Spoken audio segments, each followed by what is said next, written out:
boy.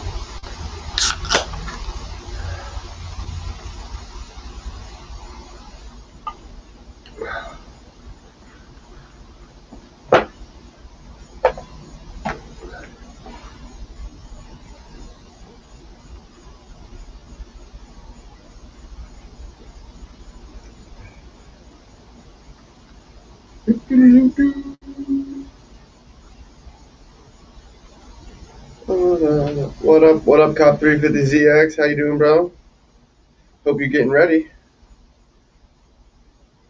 We got 2000 Chevy Avio hanging out.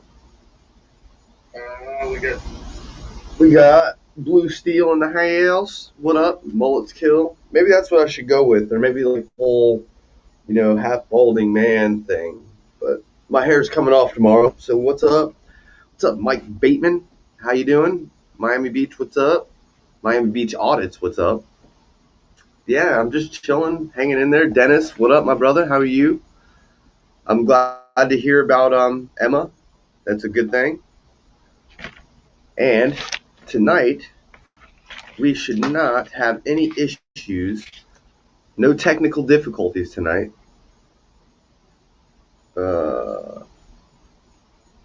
If you want to hop in, what's up, Jack Attack Audits? What's up, Miguel? That's the link to hop in here. If you want in here, you're more than welcome. But we're going to talk about Bell Harbor. It's 1 week away. Next week. Next Sunday. So I hope you're ready. I'm ready. And you see that? No. You see that? Right. You see that little girl? You see her? 90% sure she's going to be there too. So, yeah, smash that thumbs up, everybody. It's going to be me and my daughter. I've got her. Actually, I'm probably going to do that while I'm right here right now. Aha. I've got Monkey Boy. Monkey Boy said he was going to be coming on. I've been really lazy about some shit, but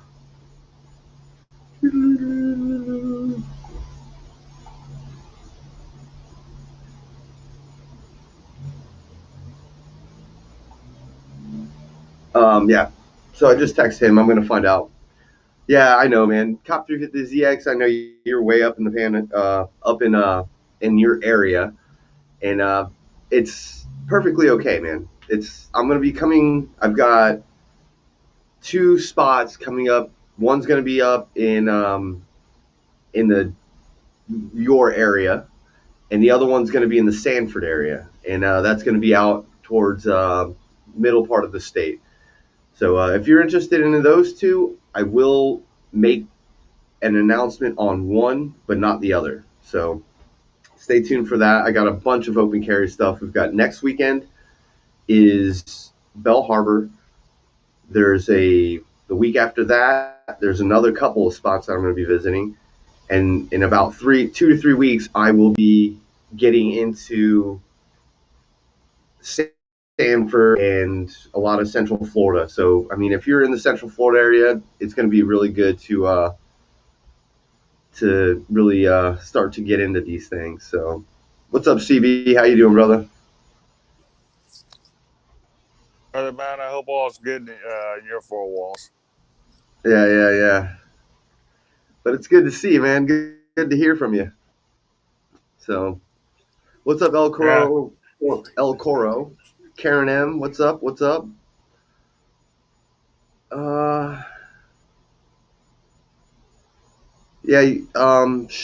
Chevy. Hold on, here we go. I'm gonna pull this up. Chevy, your rifles cannot be concealed, but that AR pistol that I carry can be concealed because it's considered a pistol, not a rifle. And rifles, like I said, cannot be concealed on your person. So it's like if you had a trench coat and you had an AR pistol or something, you can conceal that. But you cannot conceal a rifle. But you can carry it in, a little hard plastic case. You could walk around with it, do all that stuff, but you just can't conceal it on your person. Yeah. And Cop ZX said the same thing. Your CFL only really covers your pistols, covers pistols and or handguns. He's saying, but under the law, it's considered a pistol, if that makes any sense. So, whatever. Other than that, CB, you got something to say, brother? No, not really. When are you gonna do this next open carry? That was my only question, really. June 6th. June 6th, it's in Bell Harbor where I got arrested, and we're Right, going okay. back. All So right, man. stay tuned for that. I go ahead. I'll be tuning in for that, brother. Yeah, we're gonna do a live stream. We're probably gonna be doing the live stream once we all get connected. But the beginning half of the main walk, the 2 mile walk, it'll be mostly just people's cameras if they're doing Facebook. I'm not. I believe I have some First Amendment auditors like let's see. I think it's Monkey. What is it?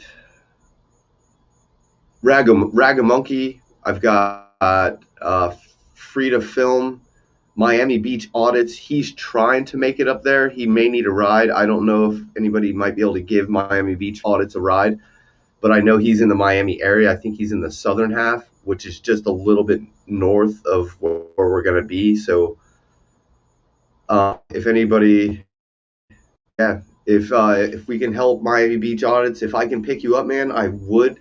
But like I said, I've got my daughter, all the gear, and baby seats and all types of stuff. So like I said, the baby will be with me. So, which is actually going to be, it's always interesting because I try not to bring out to these things just in case something stupid happens. But sometimes life doesn't allow this. Like my wife would normally have the day off, but she couldn't get it off.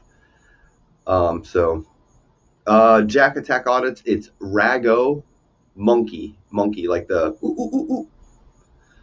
So check his channel out. He did a couple audits down in Bell Harbor, and I'm actually going to be reaching out to a couple other auditors to go down there and audit them, and to have them actually say that there is fishing allowed in the park. I've actually made phone calls and talked to a officer of Bell Harbor, and they all said that we were lawfully allowed to carry, or not carry, just to go fishing. So if we're lawfully allowed to fish, we're lawfully allowed to carry, period.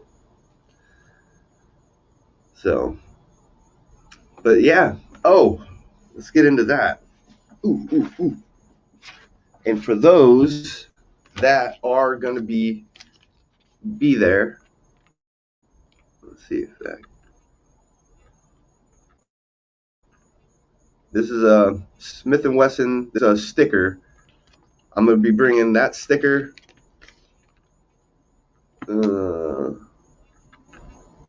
Glock Perfection.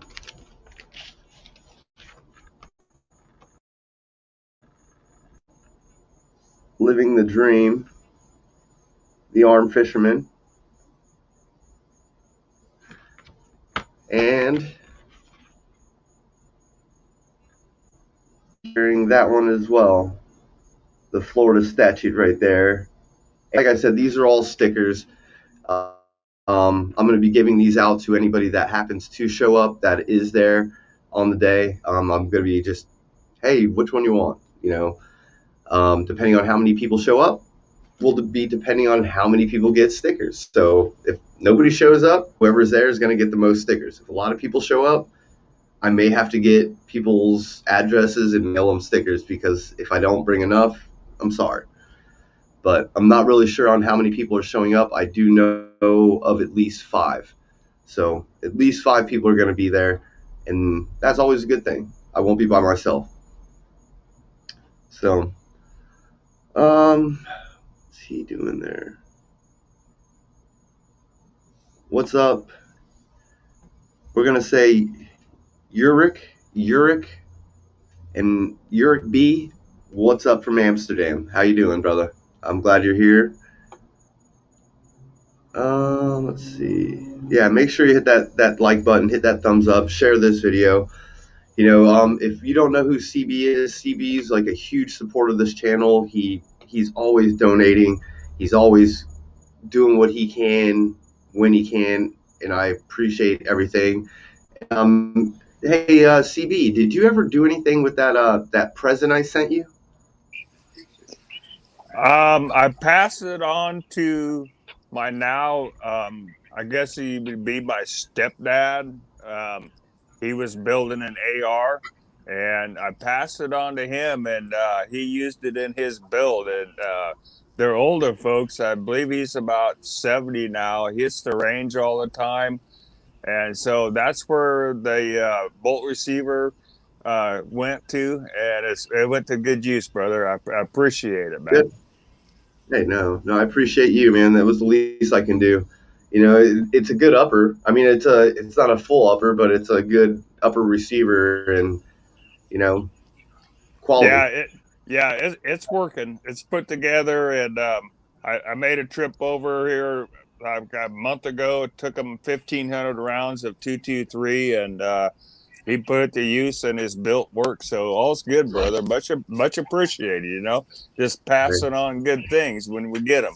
Just like you do. Yeah, yeah. Have to, pay it forward sometimes. It's not, you know, everybody's their own person. For me, like all unexpected, nothing of but either one of these channels. I never thought it would ever be where that is today. So that's why I always try to do what I can. Whenever I get it, like I said, we've got Dennis. He always supports the channel. CB, you're always supporting. There's Gary Pixley that always donates the Streamlight flashlights. I mean, there's just so many of you that just are so giving, and just it's amazing. It's unreal. So, but yeah, I'm really excited about Bell Harbor. Bell Harbor is going to be an amazing time. Obviously, they learned about the law, and that's what it's going to take. It's some people have to take one on the head to get the progression and the knowledge out there so that it doesn't ever happen again. And that's it's unfortunate it has to happen like that, but I went 3 years without being arrested, other than Miami Beach, which wasn't an arrest. It was a very long detainment. So yeah, yeah. Sometimes you have to take the bumps and bruises to make a difference, and I think I made a difference that day. I mean, obviously they didn't understand it or didn't it, but when they dismissed the charges, they knew. At that point, they knew exactly what they did was wrong, and they didn't have a leg to stand on. So more power to we the people. We the people are bigger and better than these government officials that seem to want to hold us back and take our rights away. You know what I mean? What's up, Kyle and Emma? I appreciate it. I'm glad, Emma. I'm super stoked that you're feeling better. I heard about it, and I was just like, oh. So, and Dennis, I have all your shirts ready. I'll give me a call. Like literally, give me a call tomorrow between 12 and 2, because in the mornings I'm always busy with the baby, and usually she starts calming down and watching movies and stuff around noon. So give me a call around noon to 2, and I should be able to talk with you, and we'll get everything set up, and we'll get all them shirts sent out to you. Yeah, absolutely, Miguel. That was a crazy day. Yeah, yeah. And the crazy thing about Miami Beach is that I actually have all the body cams to that day, but because of what's going on, I can't release them. I won't release them until it's all said and done. But when it's all said and done, and if most of y'all don't know, that day happened on June 21st, 2018. Yeah, 2018. We are now in June. We're about to be in June of 2021. That's how long that I have not seen a courtroom. I have not. It's just been an ongoing back and forth type of thing, and you know, it is just insane how why this has gone on as long as it has. But there's nothing I really can do. I sit and wait, and the day I have to tell my side of the story and what happened, I'm gonna get to tell my side of the story and what happened. What's up, Ras Illusions? It's good to have you in here. A hot mess. What up? How you doing, brother? Glad to see you. I've been trying to call you, but you don't call me back. Or at least I think I'm calling the right number. Maybe I'm calling the wrong number. But yeah, I'm just chilling. Yeah, it's all about protecting and defending. We have to have people that are willing to fight for our rights. If you depend on your legislators and all the people that are supposed to uphold, yeah, good luck. Uh, yeah. What's up, Indoctrination? How you doing? Things are great. I'm just sitting here, just chilling. Got out of work. I am just talking about Bell Harbor. Know about Bell Harbor. It's on June 6th. There's 3 different locations. I will have links to that in the description below because it's a real long list. Because in these 3 different locations, we're all leaving at 3 different times. So the first location is a 2-mile walk. It is in Surfside, which is right on the border of Bell Harbor, and we're walking about 2 miles. Hey, Free to Film, I'll get you in here in just a minute. If like I said, if anybody wants to hop into this live stream, you're more than welcome to. I don't know. I can get probably a couple people in here, and it probably won't get too bad. But like I said, we have one location leaving at 10. We have the other location that's just on the north side of Bell Harbor. They're leaving at 10:30, and then we have the ones that are going to be in the parking lot underneath the bridge in Harbor, and they're going to meet up with the 2 groups as they kind of converge. So it's going 10, 10:30, 10:45, and then we all kind of meet up at the inlet. I do have a couple First Amendment auditors coming. There is going to be another First Amendment audit in Bell Harbor talking to the department. We will definitely get a verification on film, on record, of them saying, yes, we can fish there. And once again, even if they were to shut down the park or whatever for some reason because they felt like it, I will be there early enough to actually inspect before anybody actually gets there. So I will be doing reconnaissance before anybody there. I probably get there at an early time, and I will be waiting for people to show up. I will be there early because obviously I'm kind of trying to gather everybody, and I want everybody to be safe. But yeah, that's what we're doing.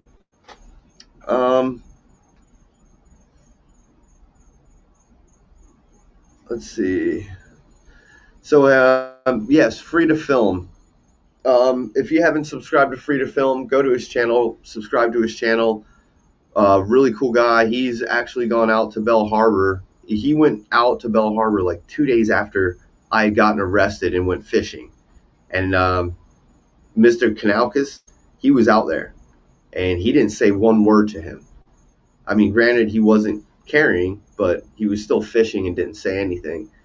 And that's what I would say about all this, is because I was actually going to use his video as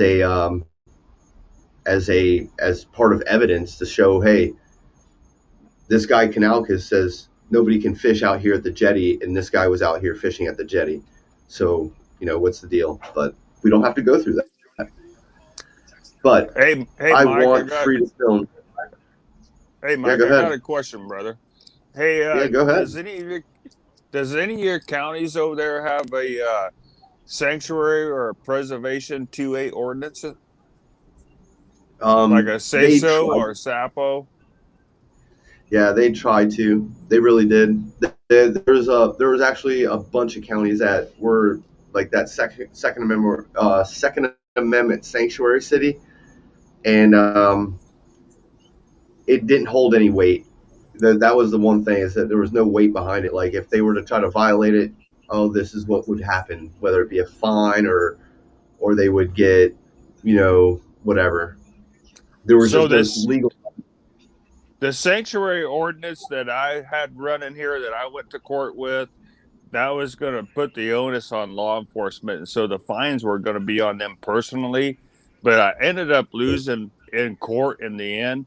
But the same sanctuary ordinance that I filed here, it's already passed in 9 other counties in Oregon, and the only verbiage that changed was the name of the ordinance. So it's really weird, and it puts the onus on law enforcement, and the fines are really steep. And that Yeah, was kind of the problem here. They kind of shit their pants when I filed that. And you talk about, people donating and everything. Let me tell you, Oregon Firearms Federation is the one who funded my legal battle there.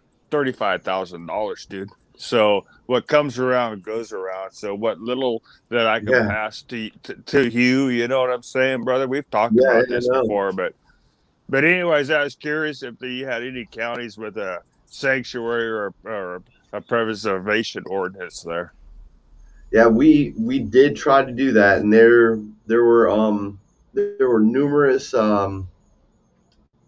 counties that created a sanctuary city, but it didn't matter without the legal teeth. And that's the same principle like with our preemption law. At the beginning of our preemption, there was no legal teeth. There was nothing So saying, hey, if you do this, this is the penalty for it. And they just kept right. creating gun laws. But once the legal teeth got there, it all stopped. So in my county, we do have a preservation ordinance in effect, and county commissioners voted that in here 2 or 3 years ago. And what I tried to do was expand on it to a say so, a sanctuary ordinance, so to lay penalty on law enforcement. And that's where my problem was. They really didn't like it. And so, anyways, that was my question. I was just curious, brother. But we do have Yeah. the preservation ordinance here, and you've heard me say it many times. No one cares here anyway, so Yeah. Yeah. it's just the law on the books, and law enforcement don't fuck with me. You know that. You've seen my Yeah. videos. Open carry. Who cares here, man? You just Like get the whatever. one. Get a Karen once in a while that are called in, and the dispatch tells them just to mind their own business, and that's really what happens here, man. But carry on, brother. Yeah. Thank you, bro. Yeah. I wish we had it like that. I wish it was a little bit more simple. But what's up, No Name? How you doing? Constitution is the law of the land. Yeah, I would love.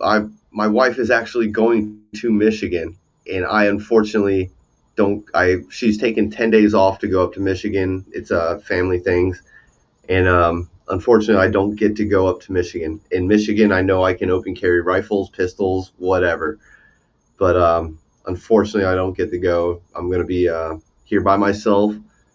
It's a good thing and a bad thing all in the same ocean. The good thing is I get to do what I want for 10 days, so a lot of open carry. But for 10 days, I don't get to see my daughter. I just, it's gonna suck, but it's whatever. But yeah, I would love to come up to Michigan. I plan on coming up to Michigan. There's a lot of states up in the north that I can open carry in. So, what's up, Bob P? We got what's up, Kyle? How you doing? I've got a bunch of shirts coming for all of you. Booger Dog's in the house. Yeah, and if most of y'all don't really know, but there's been a lot of like Kyle, Dennis, Gary Pixley, uh, who else is in here? I mean, Monkey, he's been there. I mean, there's been so many people. Cop 350ZX. Like, I've open carried with so many of these people. It's just been a ride to be with these people. That's what I always say is it's just so amazing to try to do these things, get like-minded people together. And once we get together, we don't really, it's not about, I mean, we're trying to fish, but it's not about the fishing. It's just about, hey, it's nice to meet you because this might be the only time we get to meet. And, more of that, hey, I'm your friend, or we're together all day together, and we develop a bond as you meet. And that's what I've loved about this whole experience from, the open carry, the First Amendment auditing side, all of it. It's been amazing. So it makes a big difference. Yeah.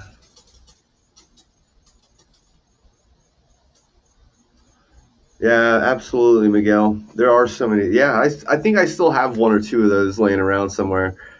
But I carry one. I carry one in the car all the time, and Hey, that's all that really matters. Let me know, and I'll kick you out another handful, brother. I got boxes of them. Yeah. Yeah, man. You can always send me a few more, man. I literally handed them out. There was it was during the beginning parts of COVID, and they decided to a county said that only hold on, I'm trying to get rid of this real quick.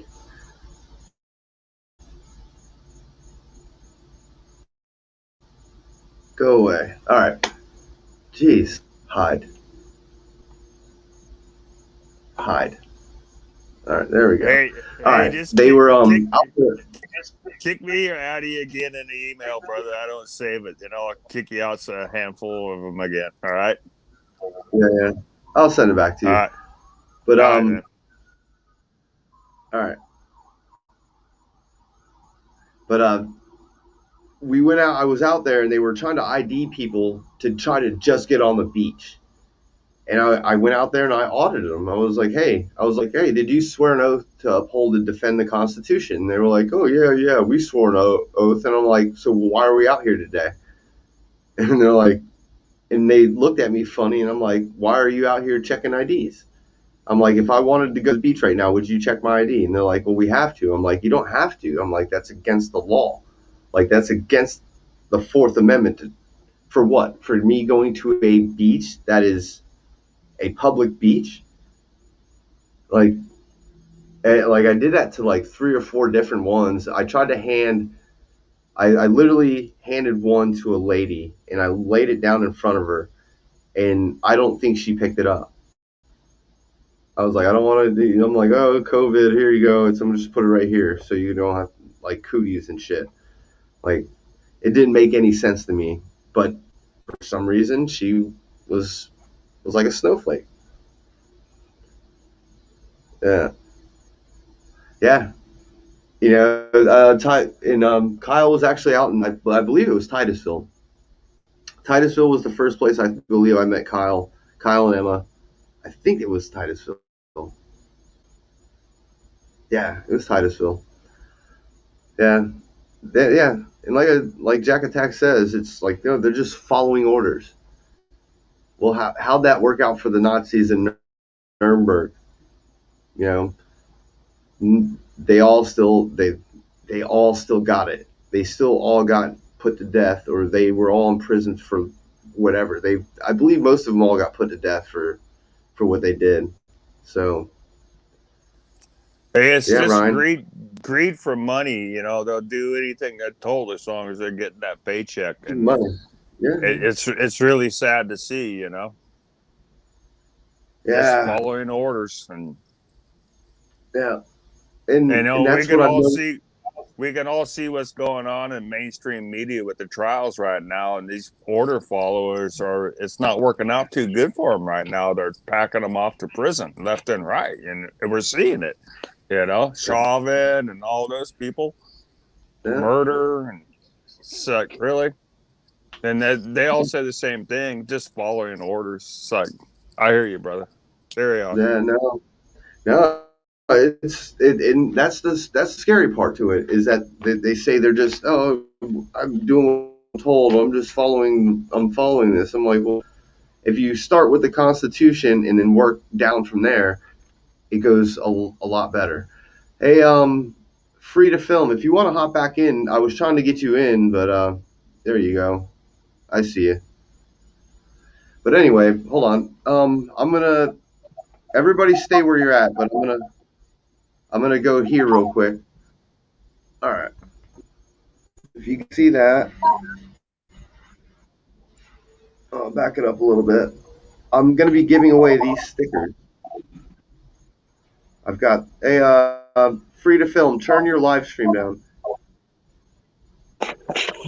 Um, I've got this one. Got that one. I'm going to be making a few extra ones here and there. I got Glock Perfection. Got Smith and Wesson. And if you're going to be there and you're carrying whatever type of gun you're carrying, just type it in here and let me know what type of gun you're carrying, and I'll friggin' make you a sticker of whatever gun you're carrying. I'm not going to sell it to you, but I will hook you up with a sticker from the company that you have a gun from. So, but free to film. What's up, man? How are you? Good, man. How you doing? I'm living the dream, man. You know the deal. Mm-hmm. You're on late. Yeah, Finally it's got late. one. But hey, I got a question for you. You know where Okay. that really you know that really nice mall where the police station is? Yeah. You want to go down there and just go there and ask them if we're allowed to fish at Bell Harbor? Yeah. Yeah. Try to do it on what day? Like I would say do it midweek of this coming week, like Wednesday, Tuesday, Wednesday, Thursday, Uh-huh. and then if you can get that on record, that'd be awesome. Okay. Because See if we can do that. because if they try to mess with us at all on that day, and you have them saying yes, it's legal to fish there, long as we're allowed to fish, we're allowed to carry.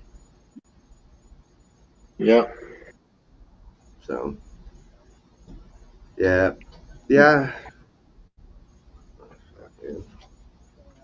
Ah, there it is. Good old Mr. Penn. All right, I see Keltec. What is that? Keltec P40.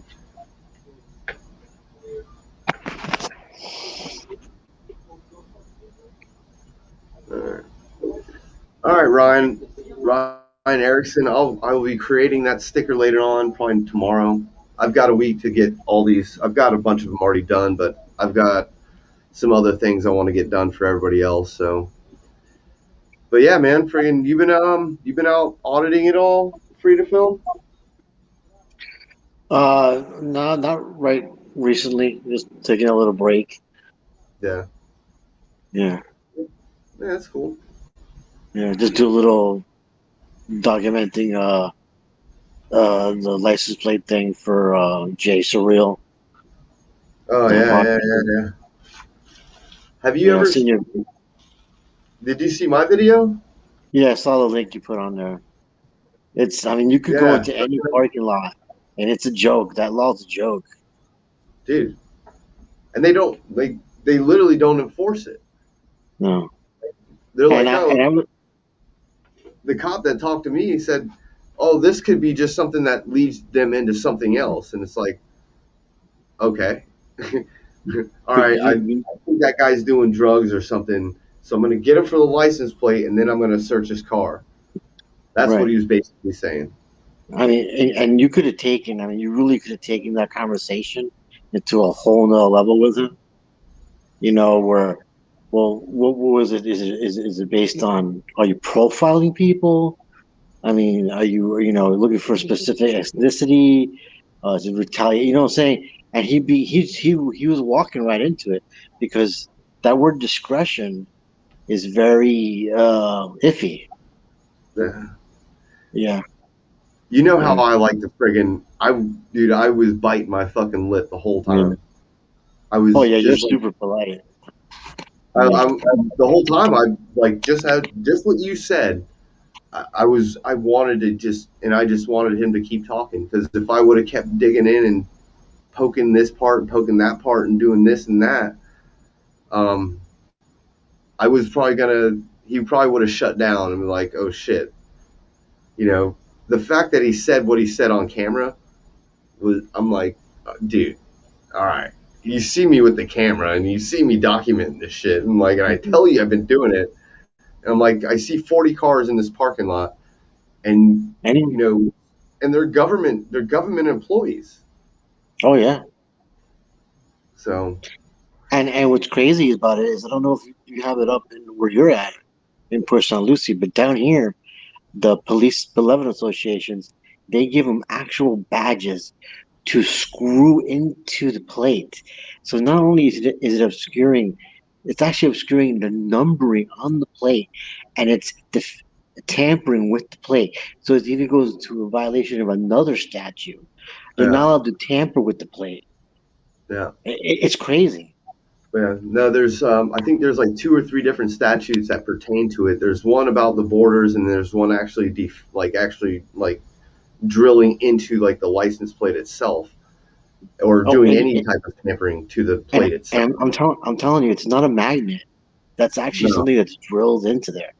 no, no. I know what you're talking about. It's that little police emblem that comes from, I think, the Right. highway patrol or something like that. Oh, it's the only people that can get those, or either law enforcement or law enforcement family members. Yeah, yeah, And so I've seen a lot of variations of that, and that's 100% to get out of jail free card. They know, and then when you see that on there, that you don't pull over those people. You let them yeah. slide. It's a known thing. Yeah, I'm gonna tell you this. The other day I was talking to another auditor, and I saw in one of his videos. I was like, dude, I was like, why is there a blue line flag on your car? And he's like, yeah, I just do it to fuck with them. I'm like, well, that's a like, because they see it and they're like, oh, this guy's supporting of us, but in the flip side, this guy's an auditor that's just doing Mm. it to try to kind of get him like, oh, we're gonna give this guy a break because he's got the blue line flag on his car. So I've Yeah. thought about it, but I don't know if I could break down and actually make a sticker and then slap it on my car and be like, yeah, I'm gonna ride around like this. I don't know if I could do it. Well, I don't. I'm one of those people that some people have a problem with that. The blue line thing. I don't really see that's a big deal. I mean, because I don't think that intent is that it's ill will or just face the flag. I mean, but the irony is that there are good police officers, There are. but the people that ruin it for them are the bad police officers. You know what I'm saying? It's like All right. society needs policing, obviously, but it's the like some people say that it's the worst enemy of a good cop is a bad cop. Now, the few I've ran into that have been halfway cordial and decent with me, I commend them. I always commend the good ones. And what I would say, like with specifically with that flag, is why they chose the American flag. Why not create your own something? Why the American flag and just strike it all out and put a blue line on it? Like, you know, they always say they're supposed to be like they're protect and serve, protect and serve. Oh, we're here to protect and serve. But the problem with them protecting and serving is that you've got like federal court cases that say they have no obligation to protect us. So how are they protecting and serving if they have no obligation to protect and serve and have no consequences when they fail to protect and serve? You know, and like I say, go ahead, CB. Can I chime in? Can I chime in on the flag? Yeah, go ahead. I'll tell you what I think about the blue line flag. I'm a 2-time combat veteran, and technically I fought for the right to do that. And so it's kind of a weird position to be in. I don't like to see it, but I took an oath to support them to do that. If they want to burn it, if they want to blue line it, I took an oath to protect their rights to do that. So it's kind of a weird position, but it doesn't affect me. Here in my county, they don't fly it. They fly the American flag. And that's what I prefer to see. But I just wanted to say that how a veteran feels about it. We fought for that right for them to do it. If they want to desecrate it, fuck, man, let them desecrate it. You know, we have to protect that right. We all have that First Amendment right, and we all have that Second Amendment right, and all the other rights. So it's just a weird position to be in. You know, if they want, I don't like it. Trust me, I don't like it. But I took an oath more than once, you know, for these people to be allowed to do what they want to do, to be a free person. And anyways, I just wanted to put that out there. Just coming from a combat vet, you know, but it's a hard position to be in, you know. And I don't, you know, this flag behind me, this one right here, that's technically a desecration of the flag. It is. There's more meaning to this, but it's still a desecration. You know, I get a lot of heat for that flag. You know, and I'm like, I get what you're saying, but come on, it's an American flag with "Don't Tread on Me." It's not like I'm just like ripping apart the flag to make it something that it's not. This is like history. It is, and there's the one you sent me right there, brother. You know, and I've flown that, you know, and I've flown it out in my rallies and whatnot, you know. But you know, it's my right to fly that, you know, just like it's their right to have the blue line. It's kind of shitty. It really is, but it is what it is, you know. And we fight for that right, you know, and we did. But you know, I would prefer just to see the American flag. But you know, if it's a "Don't Tread on Me" like the one you sent me, like you got behind you, in your background, you know, there's nothing wrong with flying that in rallies and stuff. I always have my American flag flying higher than my "Don't Tread on Me" flags and whatnot, you know. But it is what it is, man. Anyways, that's pretty much what I got to say about flags. Yeah, you know, for me, I thought for a group, if you want, like for the group itself, create your own identity. But, you know, like he said, you know, it is their right. You know, they have the right. I just think they could have taken a different approach to it. And now they're catching all this flack for it, you know. I agree. Create their own identity. I totally agree with that, you know. It really sucks, like I said, to put that blue line down the American flag. But you know, in the same hand, like you said, we've got these "Don't Tread on Me" half and half flags. The same one you got behind you in your background is the same one I got right beside me, you know. And we fly those and we take them to rallies. And I know you carry yours on you open carry, you know. But, oh, it's coming too. It is what it is, brother. That's basically what I'm saying. You can't be pissed off when we have these kind of flags and these guys want to blue line theirs. We don't really have the right to be pissed off. And if they want to burn that American flag, we really don't have the right to be pissed off because I know, I mean, I'll just be straight up. I killed a lot of people for them to be able to burn that fucking flag. And so don't demean what I did and, you know, and punish them because I went to war to fight for those fucking rights that they have. Yeah.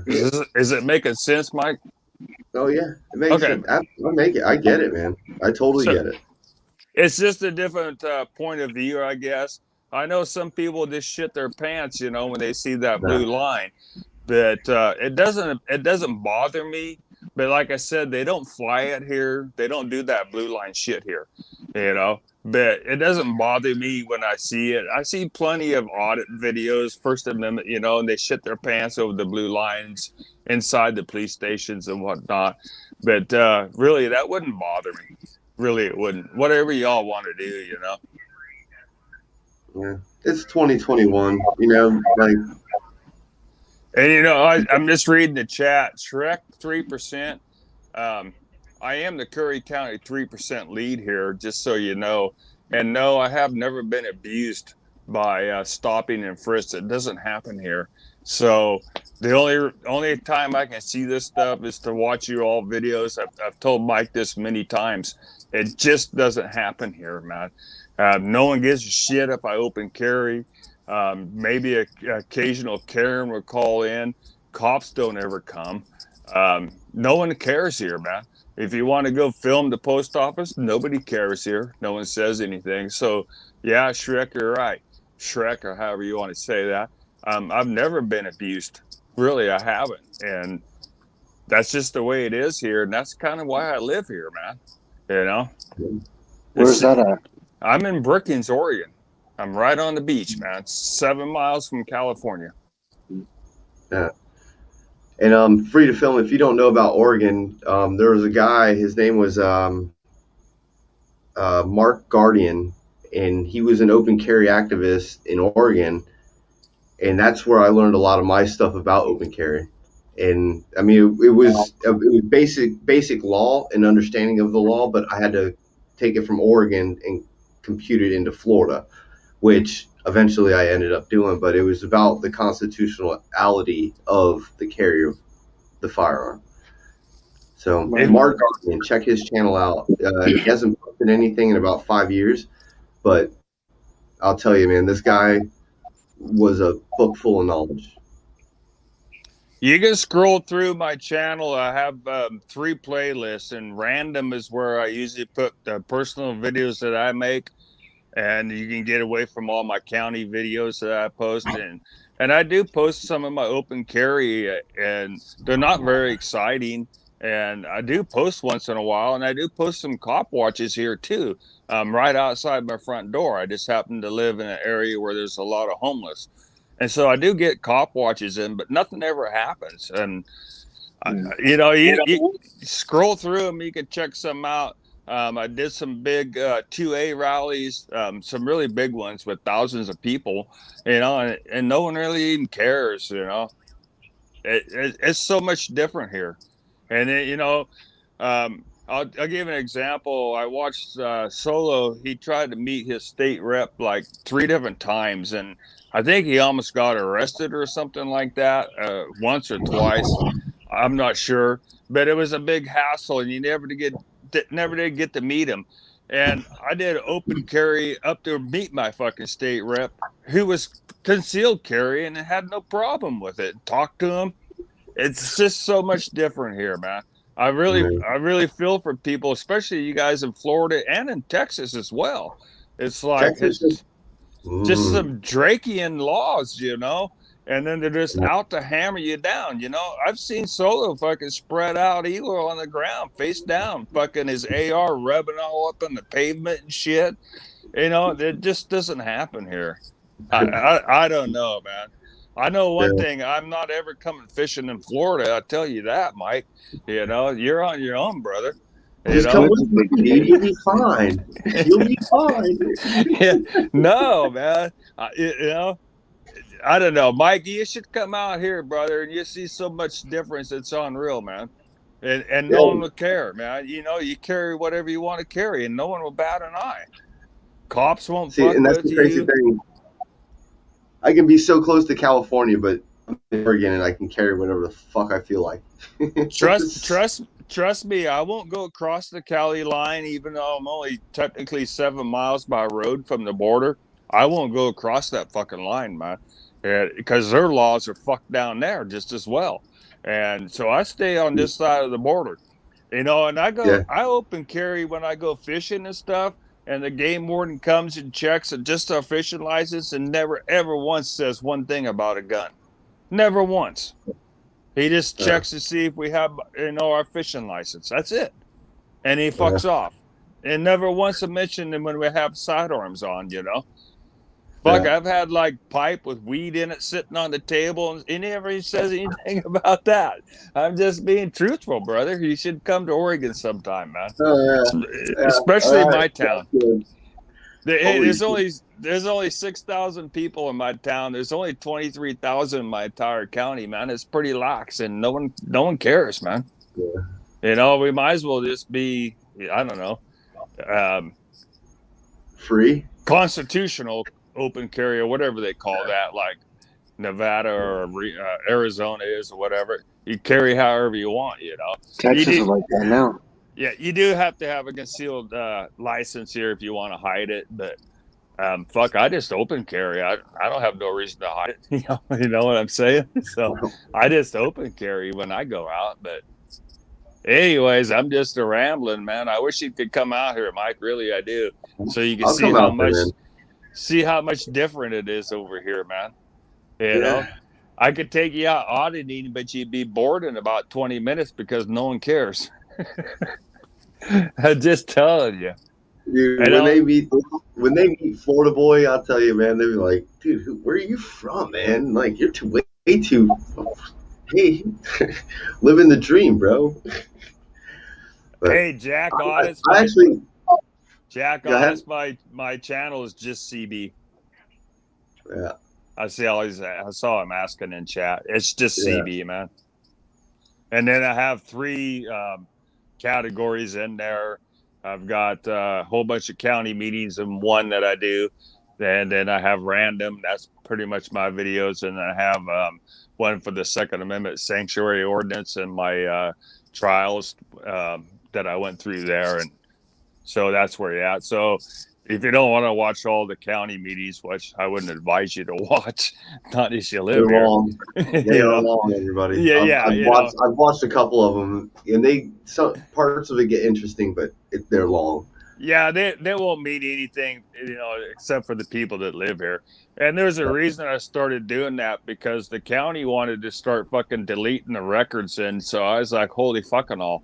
And it's like, you can't be doing that. And so I started jamming them on YouTube. And that's how I got started on YouTube. I'm like, I'm going to preserve these. You all fuckers ain't going to delete these county meetings, man, because these are public records and you want to delete them. And so I've been doing that one for about 4 years, maybe going on 5 years. And so if you click on my playlist and my channel and you just click on random, and that would be the videos that most people want to watch. So that's where my cop watches are, my open carries are, and they're not very exciting, but they're there. You get a couple snowflakes in there. I seen them.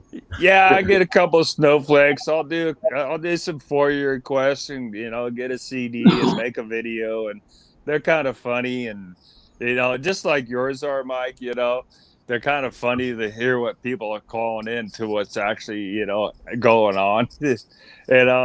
But I don't do a lot of the FOIA requests, and sometimes I do, sometimes I don't. Sometimes I just grab the CAD reports, and my police department's really cool. I just call them on the phone, tell them what I want, and I can pick it up in an hour.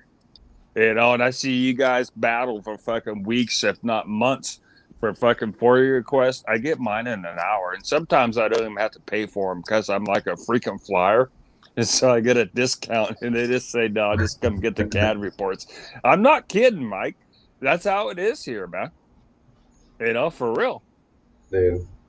I actually got a question for Free to Film. Free to Film. Remember when you went out and you went fishing in Bell Harbor? Yeah. Tell people what happened that don't know. So basically, the cops avoided me when I tried to. There was the first cop that was actually on a boat patrol. Went right past me, didn't say a word. When I was on the jetty. Maintenance people didn't say a word to me. I even greeted them on camera. They greeted me back. And towards the end, when I was leaving, after being there for half an hour, whatever, I actually saw the same cop that arrested Solyaker, and he actually purposely drove away from me. He waved at me on camera. I don't think the camera picked that up, but he definitely waved at me. And it's like I don't know if Solyaker mentioned it, but it's a very small department, very small municipality. I mean, if anybody goes on, you're going to see how small when you enter the city, and then before you know it, you're out of the city. Yeah. There's very few cops. The chances that he's working that same, the date of the open carry are very great. And it's just, yeah, Yeah. they didn't want any part of anything, which is always happens. They come on, they have no idea that there's going to be hell to pay. That they think this is just going to arrest somebody, and you're going to cower down to what's happening, and they have no idea that this is 2021. It's not going to happen like that, Nope. And I can remember when you posted the videos, even the other one about Bard County, and there was these these guys with law degrees in your comments, and it's not going to work. They're not going to prosecute.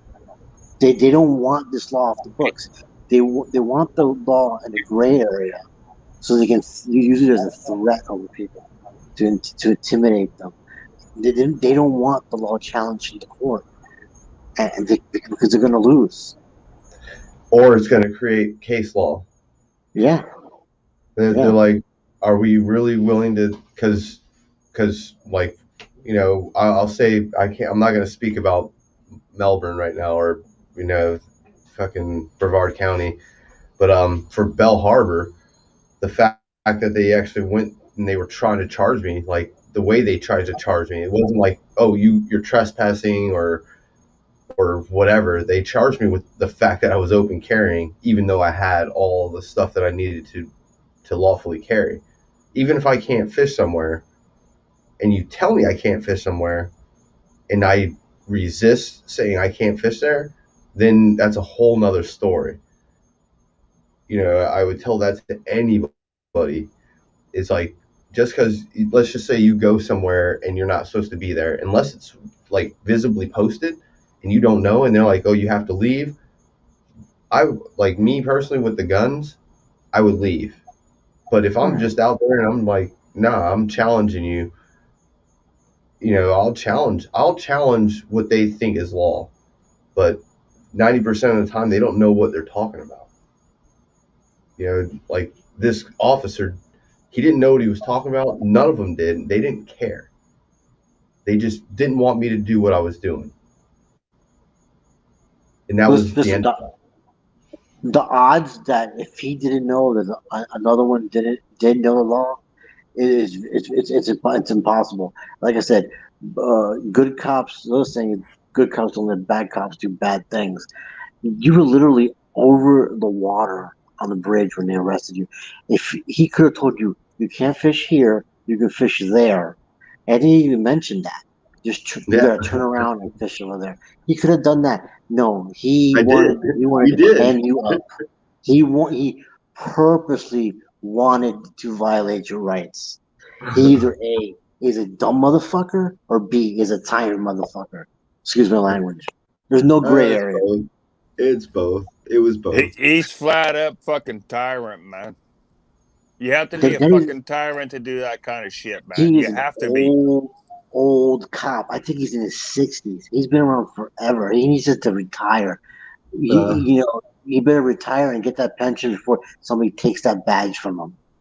I mean, we can't pull guns. We can't pull guns out on people not breaking the law. Why can they pull guns out on people not breaking the law? That's a fucking tyrant, man.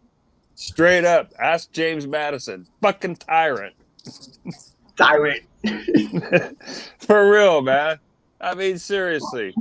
How can they be so stupid in Florida not to know that you can carry? Even me, all the way over here in Oregon on the beach, in this little town, I know you can carry when you're going to and from hunting, fishing, and camping, or to the fucking range. At least I even know that. And I don't even have a fucking law degree. Fucking tyrant, man. Bully fucking tyrant. That's all they are, man. Seriously, for real, man. Someone took their lunch money in school or something, man. And now they're pissed off. I feel sorry for you guys, man. I really feel sorry for you guys. Solo, man, you don't know fucking how fucking sorry I feel when I see some of your videos. And I watch some of them over, more than once and see what they do to you and strip your guns apart and throw them all around and throw them in your backpack in pieces and shit. I'm just like, really, what in the actual fuck is going on in Florida? Dude, I get worked up about this shit, because I just don't get it here. I just don't get it. I don't get what's going on over there, man. I mean, these guys are law enforcement and they don't know what the fuck they're doing. No, like I said, just watch some of my fucking videos in my random section. You'll see my cop watches and my open carries, and no one gives a flying fuck, man. Not a fuck's given, man. Especially from law enforcement.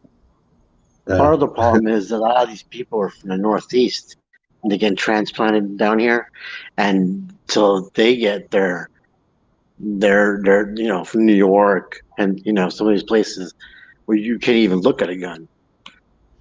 So, and some of them are cops. Then they get exposed to me and they're like, nah, you can't do that. I'm from New York. We don't allow that. So you can't do that here in Florida. No. I've ran into those transplants. I've ran into those transplants too many times, and I'm like, no. He's carrying a machine gun. That was one of the callers. Like he could really see my selector from when it's like my selector switch is actually facing me, like my body. So how could he actually tell if I've got the fun switch on it or not? Like hey, that's an interesting thing you're saying there. Remember a video from John Speedway? Solo probably remembers it, and he was sort of semi-concealed carrying his AR. He was in a shopping center, and they tried to jack him up, and so they had to bring in the professional to look at his selector switch, but John wouldn't let him touch it, and so the cop just kind of looked at it. And let me tell you, if you modify it yourself, it's not going to say full auto. There's no way they can tell if it has another notch if you modify it yourself. And the cop, it was funny. The cop's like, yeah, it's just semi, and he fucked off. But it was kind of funny. It was a good video on John Speedway. It was like a 45-minute video ordeal, man. Yeah. But it was funny. It was funny. They had to wait for the gun specialist to look at the selector, and and I was thinking the whole time, how does he know it doesn't have another click on it? It's not military grade, so it doesn't say auto or semi-auto on it. But if you modify it, trust me, I know these things. If you modify it, it has another click, and it doesn't say auto. Only you know it's auto. I'm just saying, I know that for a fact. Yeah. That would be the same, like you're saying. There's really the only way they can actually tell is if they actually have your firearm. Same thing with Mark Guardian up in Oregon. He was carrying around a semi-automatic MP5, and they were questioning it hard because most all MP5s are full auto, but there are those semis out there, and like. Same thing. He was sitting there and he's like, look, under this law, unless you suspect it to be, which it's not, I'm telling you it's not, you still have no right. And because it's a federal law at that point, in most places, cops, local law enforcement, sheriffs can't enforce federal law. Was that up in was that up in the Portland area, Mike? Yeah. Yeah, yep. Figures. Yeah. Well, Portland is a different animal, isn't it, though? Yeah, it is. But we're talking before COVID, before all the riots. Like, this guy was out there, like, 7 years ago, 5 to 7 years ago, this guy was like out there on the streets, and he would literally just, hey, I'm carrying X gun, and just going to take a walk, and just taking a walk around the neighborhoods. And he would get approached, and that same calm demeanor, his was a lot calmer than mine. Like, I usually primarily start out calm, but as soon as I know it's going south, I'm like, no, we're not having this shit. I'm not dealing with it. I don't want to. I used to deal with it, and I'm like, here's my ID, here's this, whatever you want. But after I got my records request of how many times they ran my name through David, and I'd never been arrested, like not 120 something times, running through a database to see if I have a warrant, or if I have my license suspended, or and all I'm doing is open carrying something lawful, and got my name ran 120 times in 3 years. That's 40 times a year that I got my name ran through David because of because I was doing something lawful. I'm gonna have to check and see how many times they ran my name. My lieutenant that I deal with here at the local police department, he's pretty cool, but I've never really thought about it. I know a lot of people call on me, and so if people call on you, they're gonna run you. So, but I'm gonna check it out. I think I'll do that on Monday, rather see how many times they've called on me in the last. I've been here 7 years now here in Brookings, open carrying. So, if they know who you are, they're just gonna keep. They're like, we already know who he is. they all know who I am. I have a working relationship with the sheriff. I do ride-alongs. I have a working relationship with the local city PD, the lieutenant, and they all know who I am. I mean, I just don't break the law, so there's no issue. Just don't break the fucking law, and so there will never be a problem, and there never is. And I like to have the working relationship.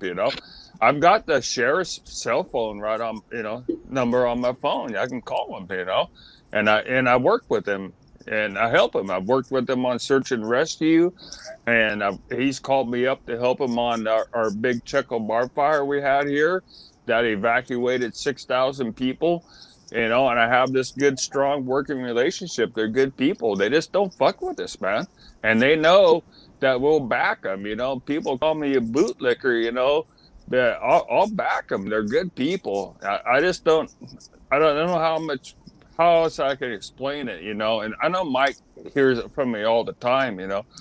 But that's just the way it is here. There really is good law enforcement, and they're really out there to take care of us. And sadly, there's a lot of fucking douchebag, moldy motherfucking tyrants out there that beat people and kill them.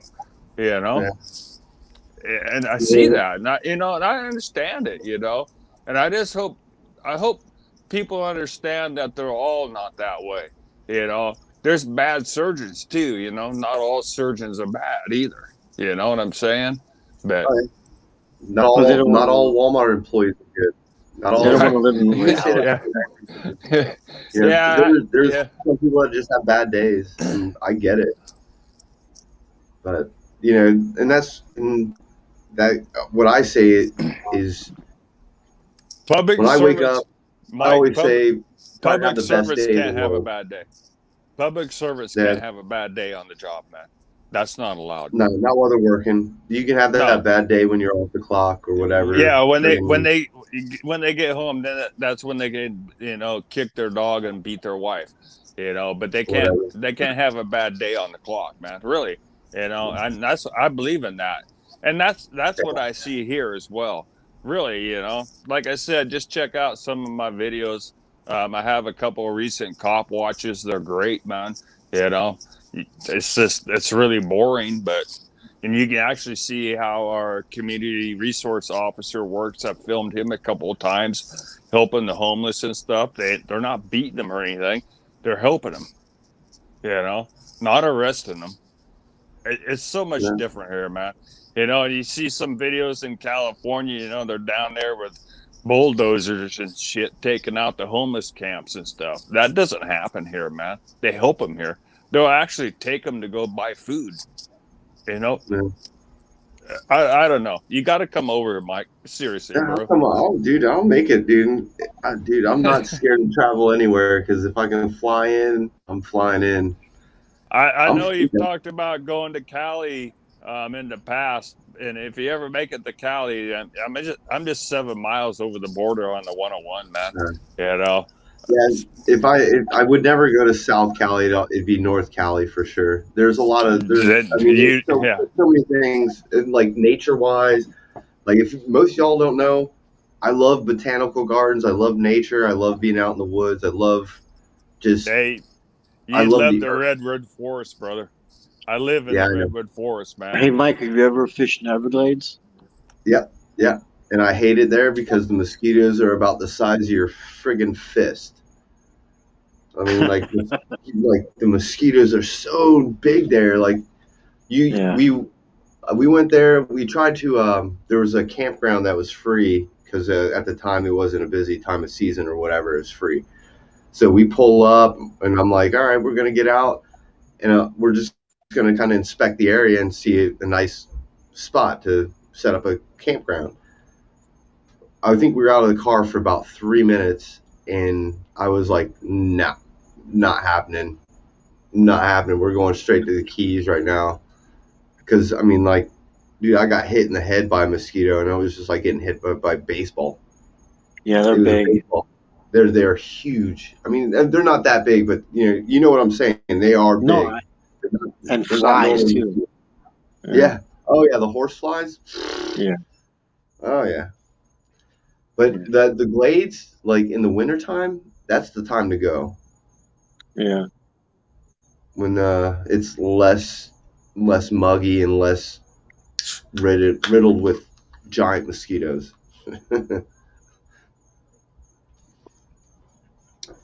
But yeah, do you plan on open carrying free to film? Probably not. That's all right. I don't think I'm at that point yet.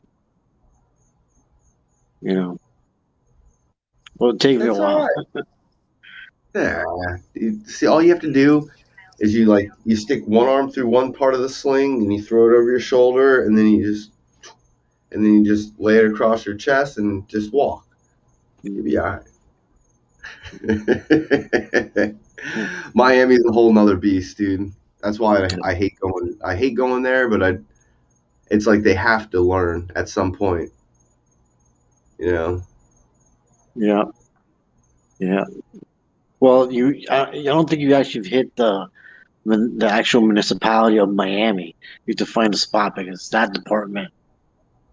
You know, I Yeah. think you've been exposed to what Miami Beach, but the Bal Harbor. Yeah. You know, but there's the two. Every What's time I that? try to go to Miami, I seem to miss. You got to research. There's not many spots to fish in Miami because I remember you No. had that guy John Flick when he Felix. called down there. He was talking to the Miami PD, and the Miami PD. I don't think you've ever had any interaction with. No. You know, Haven't. yeah, because there's different departments. Yeah. But they're all pretty crazy too. You know. But the funny thing is I've actually had conversations with Miami PD. Like I've had a couple different phone calls with Miami PD. One was about if I was able to open carry, just open carry down in Miami, and they were like, no, no, no, no, no, and that's going back 3 years. And then there was another one where I called about open carrying of black powder pistols, and then it turned into a conversation about them not understanding the law about open carrying of firearms. And I told the guy, I'm like, look, I like, even though it was Miami Beach, it's all subjective. Like the whole area of Miami, they may not talk to each other, but it's all subjective. It's all the same area, and they all don't care. No, I they don't. I tell you that right now, they all don't care. No, they don't care. And I'm Dude, going to give you an example. About 2 years ago, maybe 2.5 years ago, Rice Krispies and uh, Rogue went to one of the big precincts of Miami, because Miami's a huge city, so there's obviously not just one precinct, one station for officers. They were one of the bigger ones, and they were literally like physically hustled out of of the lobby for filming. This is just like a few years ago. Yeah. So imagine open carrying down there. I mean, Rice stood his ground and got back into the lobby. They had to call out the brass. Some of the people that came out, they had this one guy that's been promoted. He used to. Have you ever seen that show, The First 48? Yeah. They Yeah. had one of the guys from that show who's been promoted to, like, he's like 2 or 3 spots or away from the chief. He had to come out. It was incredible. You know what I'm saying? It's like, you know, it's incredible, because Miami is, I mean, realistically, you compare it, is one of the bigger cities in the country, and that they had that happen. And I'm not talking about 10 years ago. I'm talking about 2.5 years ago. Yeah. That's That's crazy. crazy. And it's just for Yeah. walking in the lobby with a camera. And they're they think they know everything and they're above the law down there. Yeah. And I've seen it. You know, the same guy I was talking about, Ragamonkey, Rago Monkey. Uh-huh. He he's had the same problems. Like even your audits that I've seen you do. I'm like, how do they not say anything to him? Like, like I don't know if you've got some kind of like, oh, I'm an angel and I'm just walking around. Like I, I, I don't I've never understood it at all. I just really think that it's just that it's been done. So many guys have been through the ringer already, that they took the beating already. So it's like they've had the training, I guess. I mean, I've gone to specific places that have been done previously, and I get, like you said, not even noticed, or everything is like extremely cordial or easy. And but if you look at the visit like 2 or 3 years ago, they didn't go that way at all. You know, I don't know.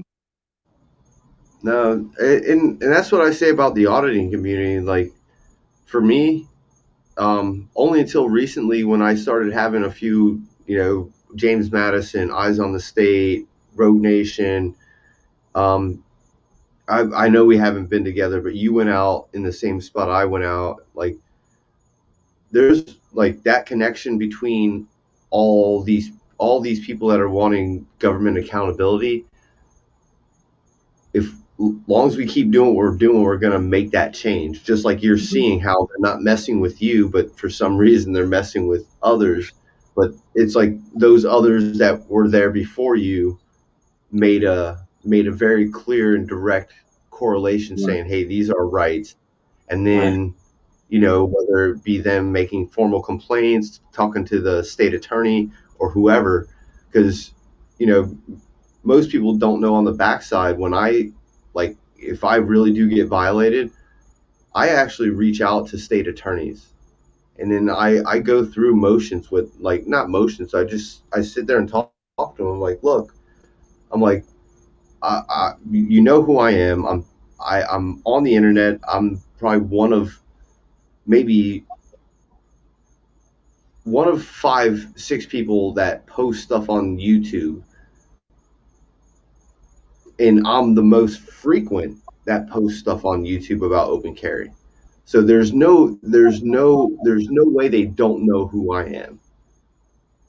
It's not possible. right. Well, Through all that cop in Palm Beach, he knew exactly who you were. you know what I mean? Like that's how I know they know. Yeah, There's no questions about it at this point. I don't care. And that's why you see it and you hear it in my voice and you hear it in the way I start out one way and then it's just like all of a sudden it just flips and I'm like, come on, like this is 3 years of me doing this and it's been at least a year and a half, 2 years of me carrying an AR rifle or some kind of variant of some kind of AR style something. Right. There's no debating who I am, but I just want them, like, for me, it's just like, look, like when my daughter is like 5, I don't want to have to go out and open carry every day or every week or whatever just to keep doing this. It's not that I want it. It would be nice to see, like, I'll mention Orlando's voice transparency. He was I thought he was going to be this upcoming open carrier, even though he wore a, his plate carrier or whatever. That didn't really even bother me. The fact that he was out there doing it I was like, awesome. This guy's young. He's got the next 15 years of his life. He can keep doing this. I've got like 12, 13 years on him. So I was like, hey, this guy, like, I'll show him the ropes. I'll give him all the information that I have. But the information never sunk in. It wasn't that he took the information and kept it going. He would always call me about more information. I'd have to explain him. I'm like, look, man, this is what I had to do because I didn't have anybody.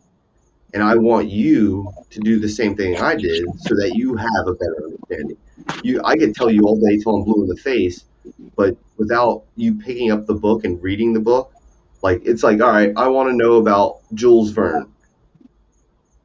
I could give you everything I know about it, but if you read the book, you're going to have a better understanding of that book.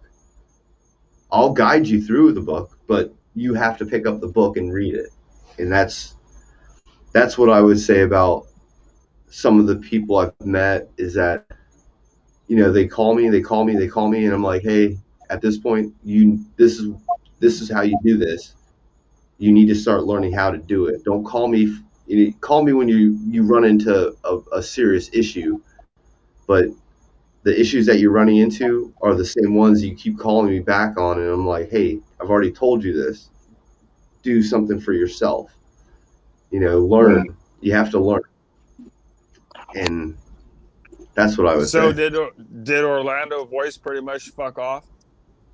I don't know. Like, I haven't seen him around for a long time, man. He was out there doing some cop watches with a friend of his that was like, he was a subscriber to me and wanted me, OVT, to all go out on an open carry thing. And I was like, yeah, that's cool, man, but I'm busy. Whenever I go out and do my thing, you might have to come to me. And at the time, Orlando didn't have a car, but now he has a car, and I'm like, hey, I'm doing these things. You want to be part of it, come out and be part of it. But if you're not, and that's why I say with YouTube, if you're not active, let's just say I only posted one video a month, do you think my channel would be where it is today? No, it's not. No.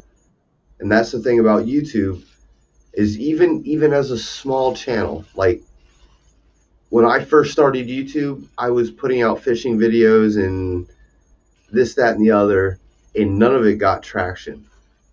The only thing that got me traction was the day that I had guns pointed at my face and I got detained for 2 hours.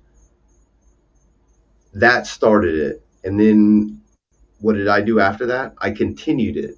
And I continued and continued and continued and continued, and it was making videos once a week or once every 2 weeks, and then it got to once a week, and then it got to every other day or every 3 days, and that's a progression. As you start getting more traction on what people are drawn to your channel, that's what makes your channel big. All it takes is one good video of something happening, and then you continuing doing that. I mean, like, I'm not saying get guns pointed at you, keep going out and getting guns pointed at you. I'm not saying that, but But if you let me give you my intake on YouTube. It's pretty weird. I've been uploading for a long time.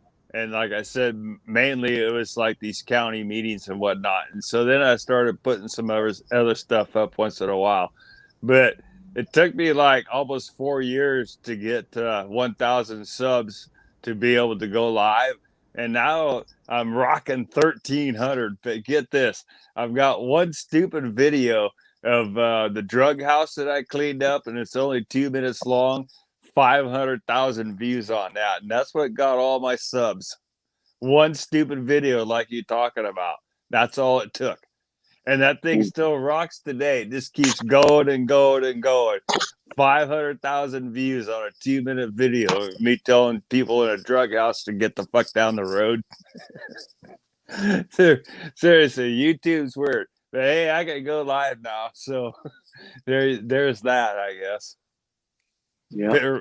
For real, 2-minute video, man. Just like you're talking about, Mike. You know, it just takes one video and they just start going viral. Why mine did, I really don't know. And but that's the one that they picked out of all my videos to go viral, and it is 2-minute video. Me telling these fucking meth heads to get down the fucking road and leave. Yeah. and they did leave. They did leave.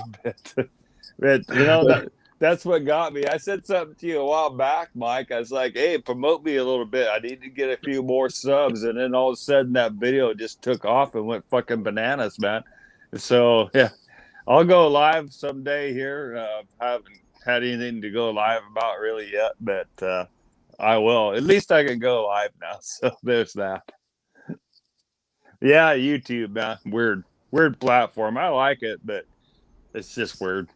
Yeah, it's one of those platforms that actually pays you for the content you put out. So, I hear Facebook does the same thing if you create certain things, but for the most part, YouTube is one of the only platforms that you can actually make money other than creating your own website where people come in and they either subscribe to whatever, whether it's $5 a year, $10 a year, whatever.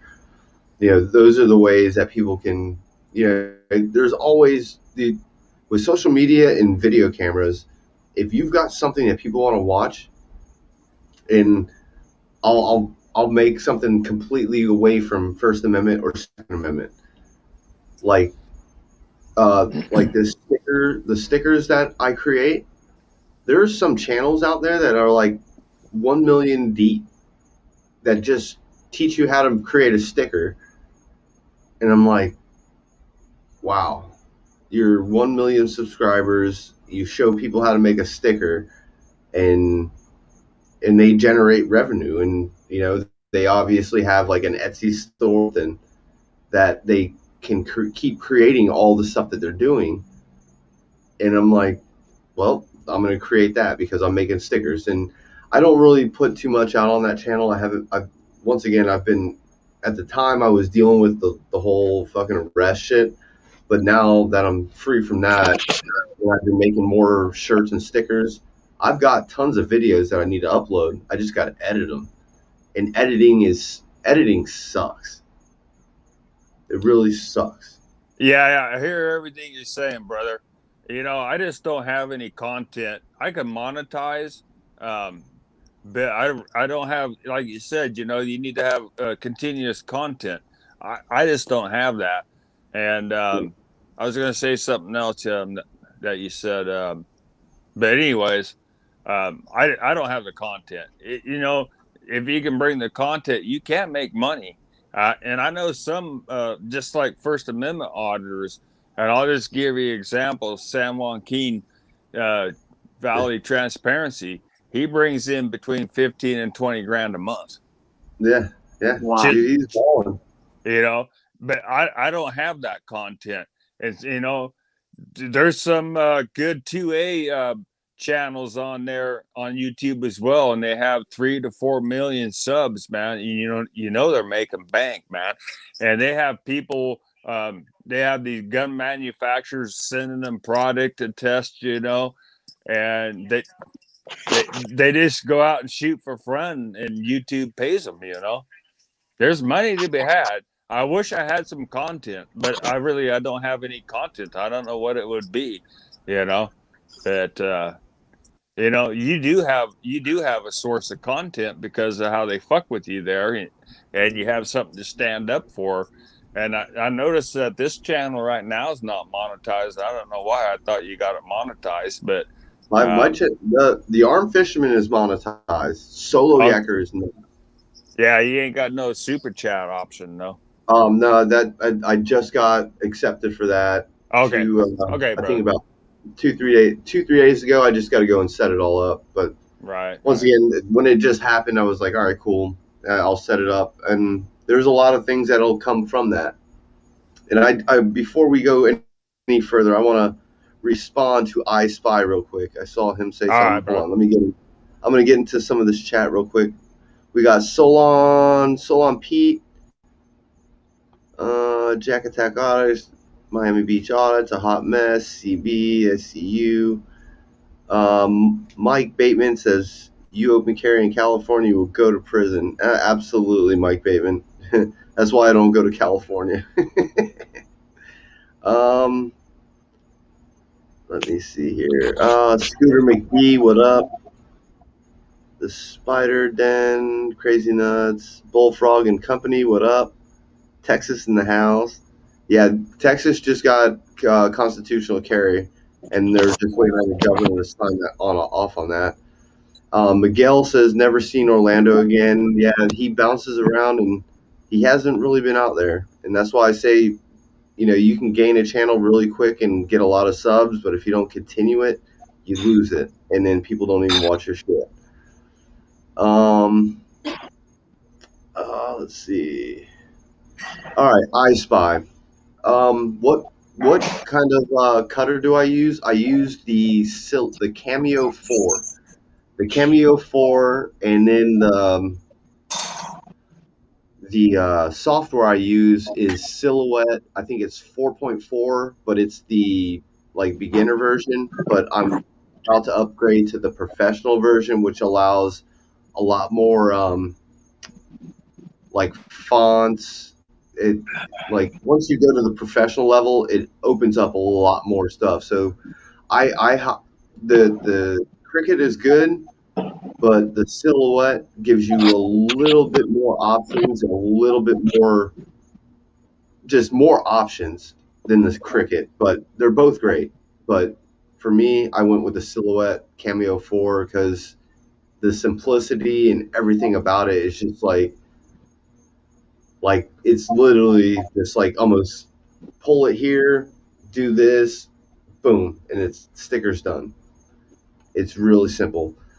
And then I know, CB, you were talking about some of these the gun YouTubers.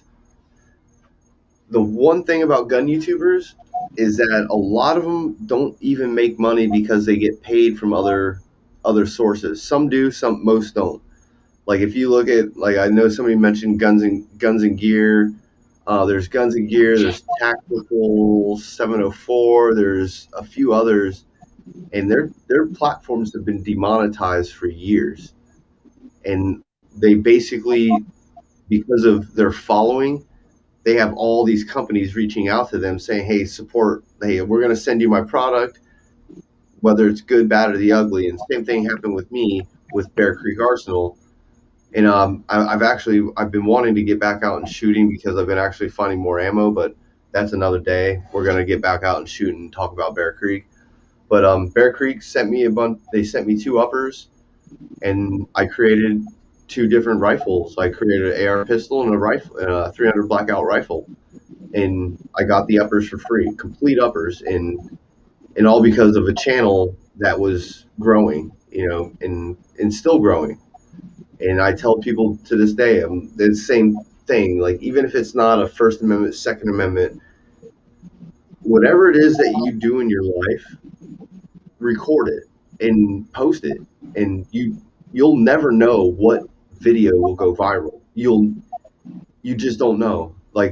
For me, I think I have 10 other videos that should have gone ultra viral, but there's only one video that I have over 1 million views on. And that's what I tell people. I'm like, you just don't know what is going to trigger a widespread of everything.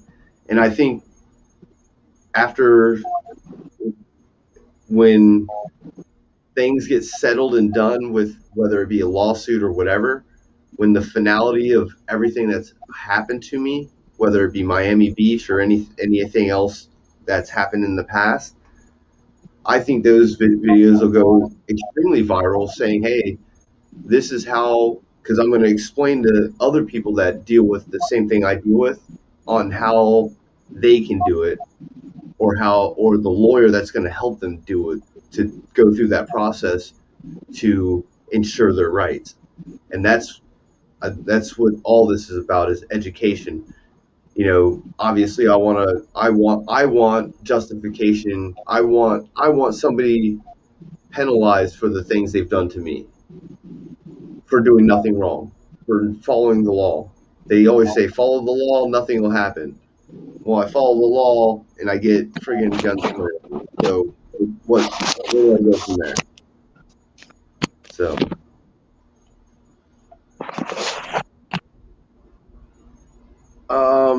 no, not unless it's fully automatic, and you better have a stamp for it.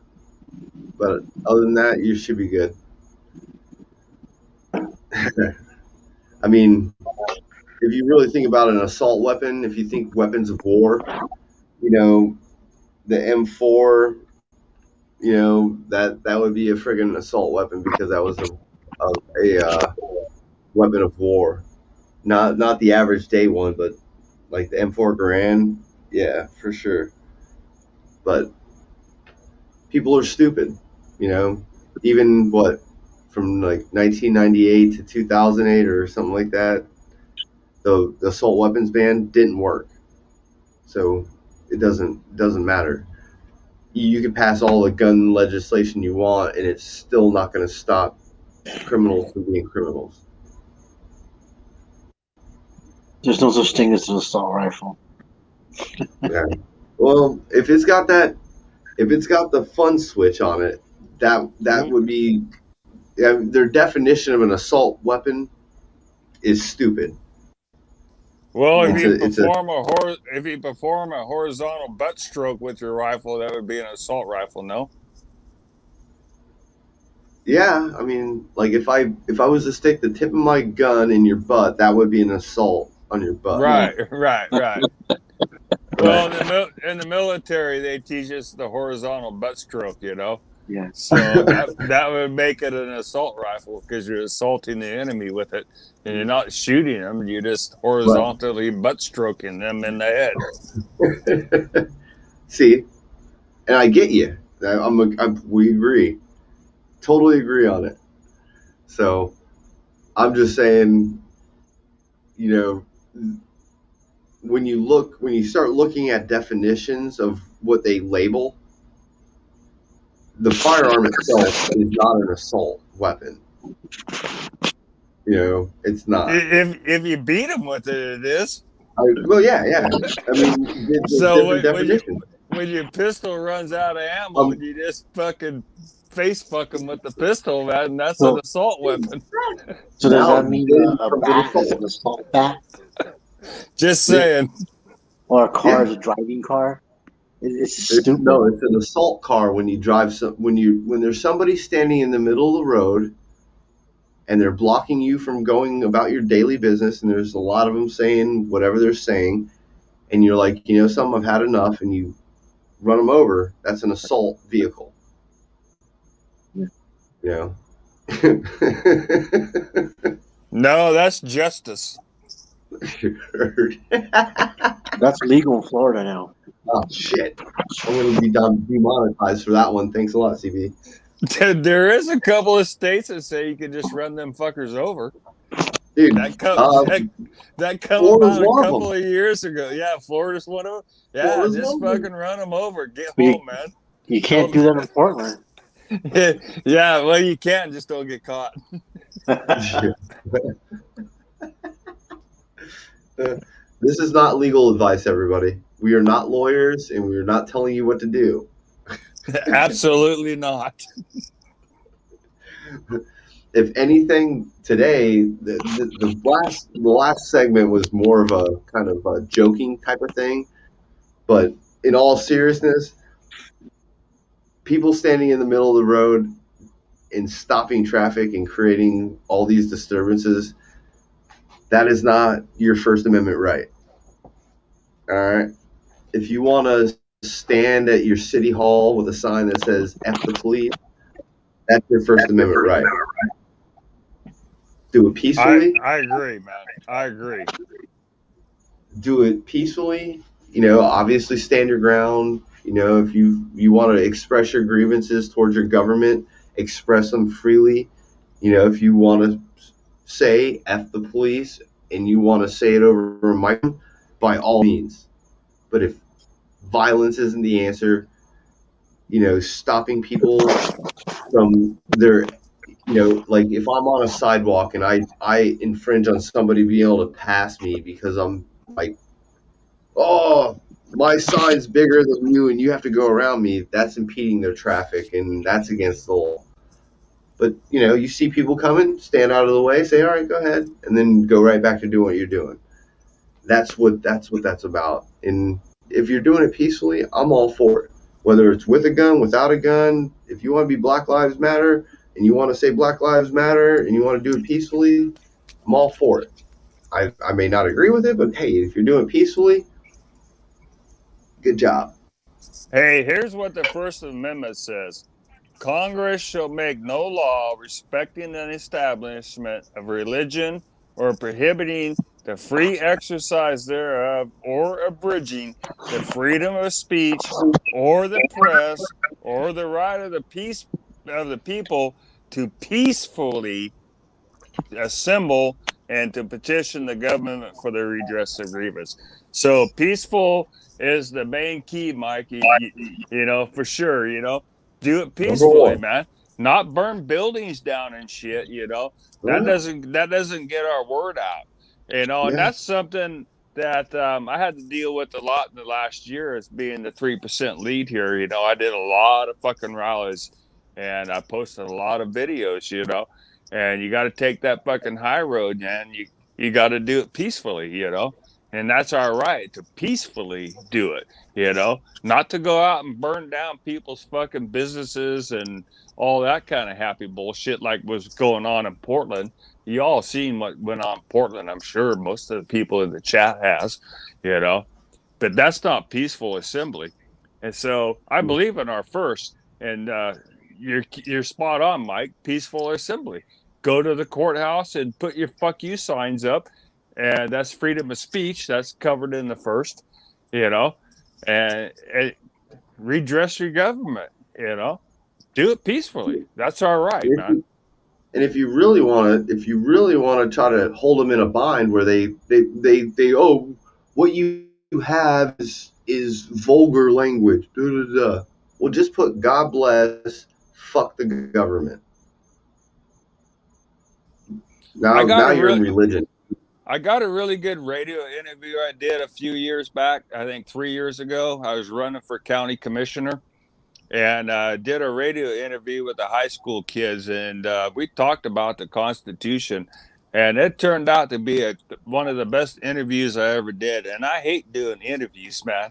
And it was awesome, man. Talking to the high school kids, and I had my pocket constitutions. I handed them out, and great chat, man. And they were really tuned in. And they're like, damn, and that's when the schools were doing the walkouts and stuff. And I talked to them about what I thought about schools doing the walkouts and about how much us taxpayers pay for them to go to school and how they're our future generation. And we don't pay you to go fuck off during school hours and strike pretty much. That was like 2 years ago, 3 years ago. I don't remember what was going on, but the schools were doing these walkouts and whatnot. But it was a great radio interview. It's still online, hour long. But I'm just rattling now. But go ahead, Mike.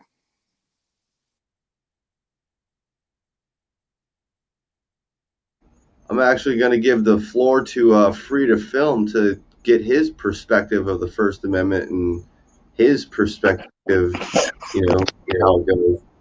Because me personally, like I didn't know Free to Film. He reached out to me. I started talking. We actually we talked back and forth for a little bit after. I think it was after just before the arrest. Actually, I think Yeah, I think it was just before the arrest, and then after that, it was just like we kind of hit it off. But I want to kind of understand yours and let you take the floor and let you run with it. yes, I met you in Deerfield Beach when you came down to audit, and it's actually one of my first videos. I was uh, filming you out there. Um, so I didn't catch most of what you were talking about the First Amendment, but I mean, I agree pretty much what you said. You can have your say, but what a lot of these people are doing is just it's just not has nothing to do with the First Amendment. You can't you can't impede in other people's rights, and then I don't. They, from their perspective, they look at it as, oh, it's only an inconvenience or whatever it is, or burning and looting, is justifiable. It's not in any sense in the word. And to be honest with you, um, my views kind of went in the other direction, seeing that, you know, like a lot of these people talk about, you know, anti the blue line and all that. Things could come very south if a lot work, a lot bad, really bad if these people weren't, if they were just let to run amok, it was really scary at some points. That's just what I believe.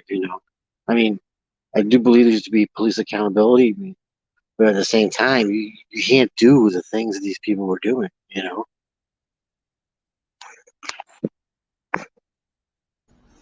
And I totally agree. Um, I was reading a story. I believe I want to say it was out of Florida.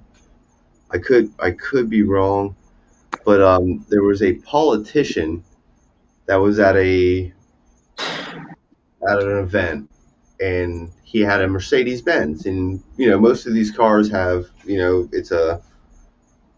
it's almost like a wireless chip, and if you're X amount of feet from your car, you can start the car and whatever. Well, I guess it was in his pocket. Car got started, and four kids. And when I say kids, between the ages, I heard it was 10 to 16 or 10 to. We're talking children. Stole this politician's car. Stole it. Went on a joyride. Did whatever. And the politician's like, I don't want to press charges because they were, he said he was going after them, trying to get his car back. And it's just like, dude, somebody just tried to steal your car, and they were a bunch of kids. Where are the parents? Like, that's the society that we're in. Is that people think they can just do whatever they want with no repercussions. There are, if you life, liberty, and the pursuit of happiness. If you try to infringe on any one of those things, of my life, my property, my pursuit of happiness, you take it back to 1776, and you try to infringe on somebody's life, liberty, or pursuit of happiness, and you could end up 6 feet under the ground on their property because they had the right to do that. Now there's so many laws that protect me, saying, "Oh, I have to defend myself when I feel threatened of my life." Well, some guy just tried to steal something I worked my whole life to get. Why do I have to? Why do I? Why do I have to be courteous to his rights now? Because he's not following. Like, that's how simple life is. Life, liberty, in the pursuit of happiness. All these things, all the properties, all the things that you work hard for should not be taken from you by either the government or any random person.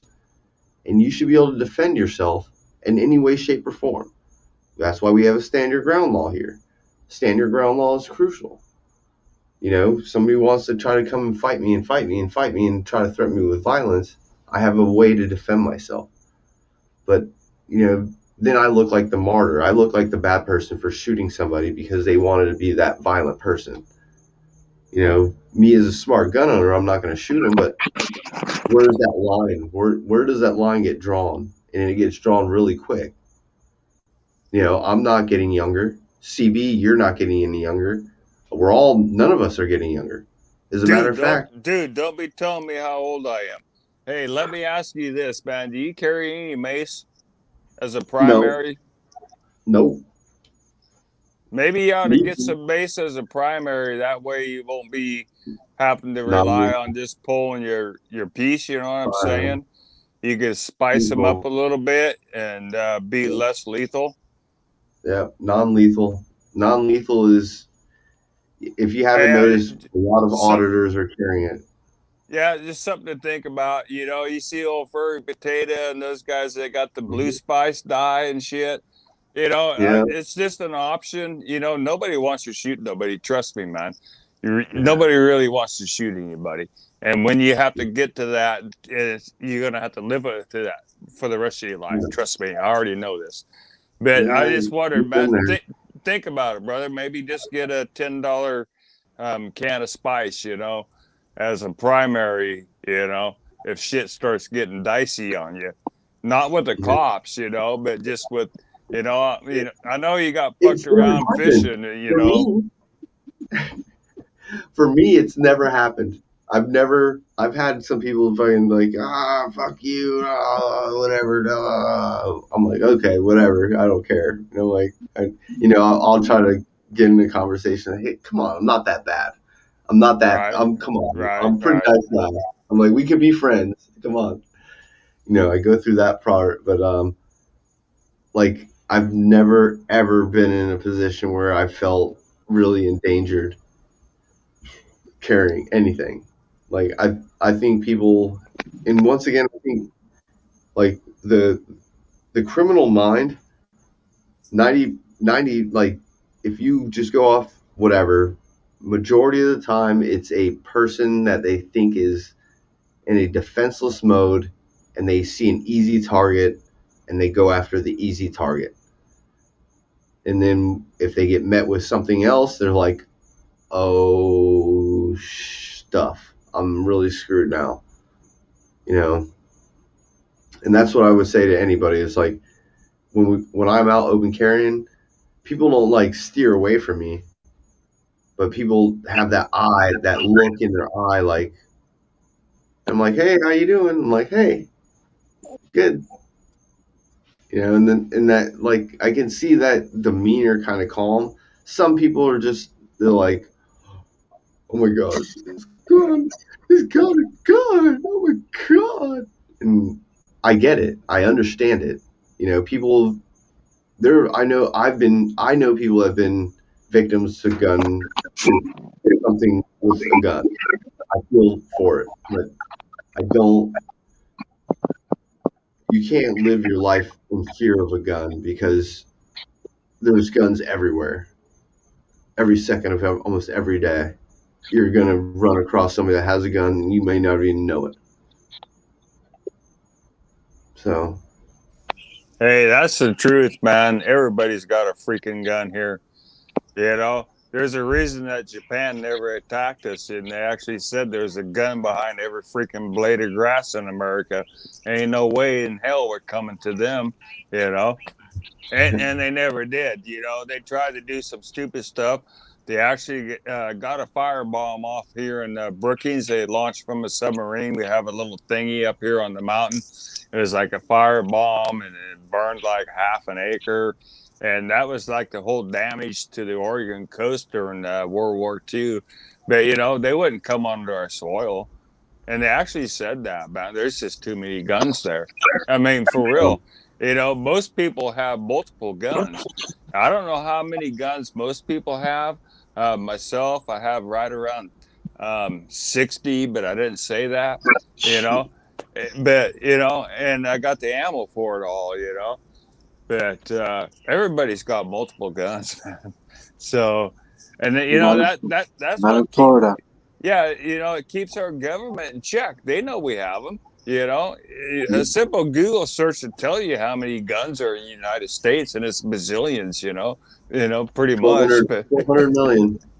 The yeah, last number, the last number and we're not talking about 80% lowers of any handgun, rifle, whatever, or any kind of rifle lower. 80%. right, They can't track 80%. right. So you're talking $400 million, 400 million guns between 330 million people. So And you're talking, there's plenty of ammo too. You know, yeah, you know, I've just my Thompson contender. We've got like 20 barrels for that son of a bitch. So you have to stock up on a lot of ammo, and it goes from 22 all the way up to 45-70. 223s in there, all kinds of shit. 45, 357 barrels, you know. So we have to stock a lot of ammo. It's a good survival gun, you know. We can run the 410 shotgun shell in there. Great gun. And Solo, you seen my old lady shoot it, you know, in a couple of my vids, and it takes a lot of ammo, but we pretty much yeah, we pretty much keep about 120,000 rounds on hand, you know, yeah. for all of our guns. You know, Wow.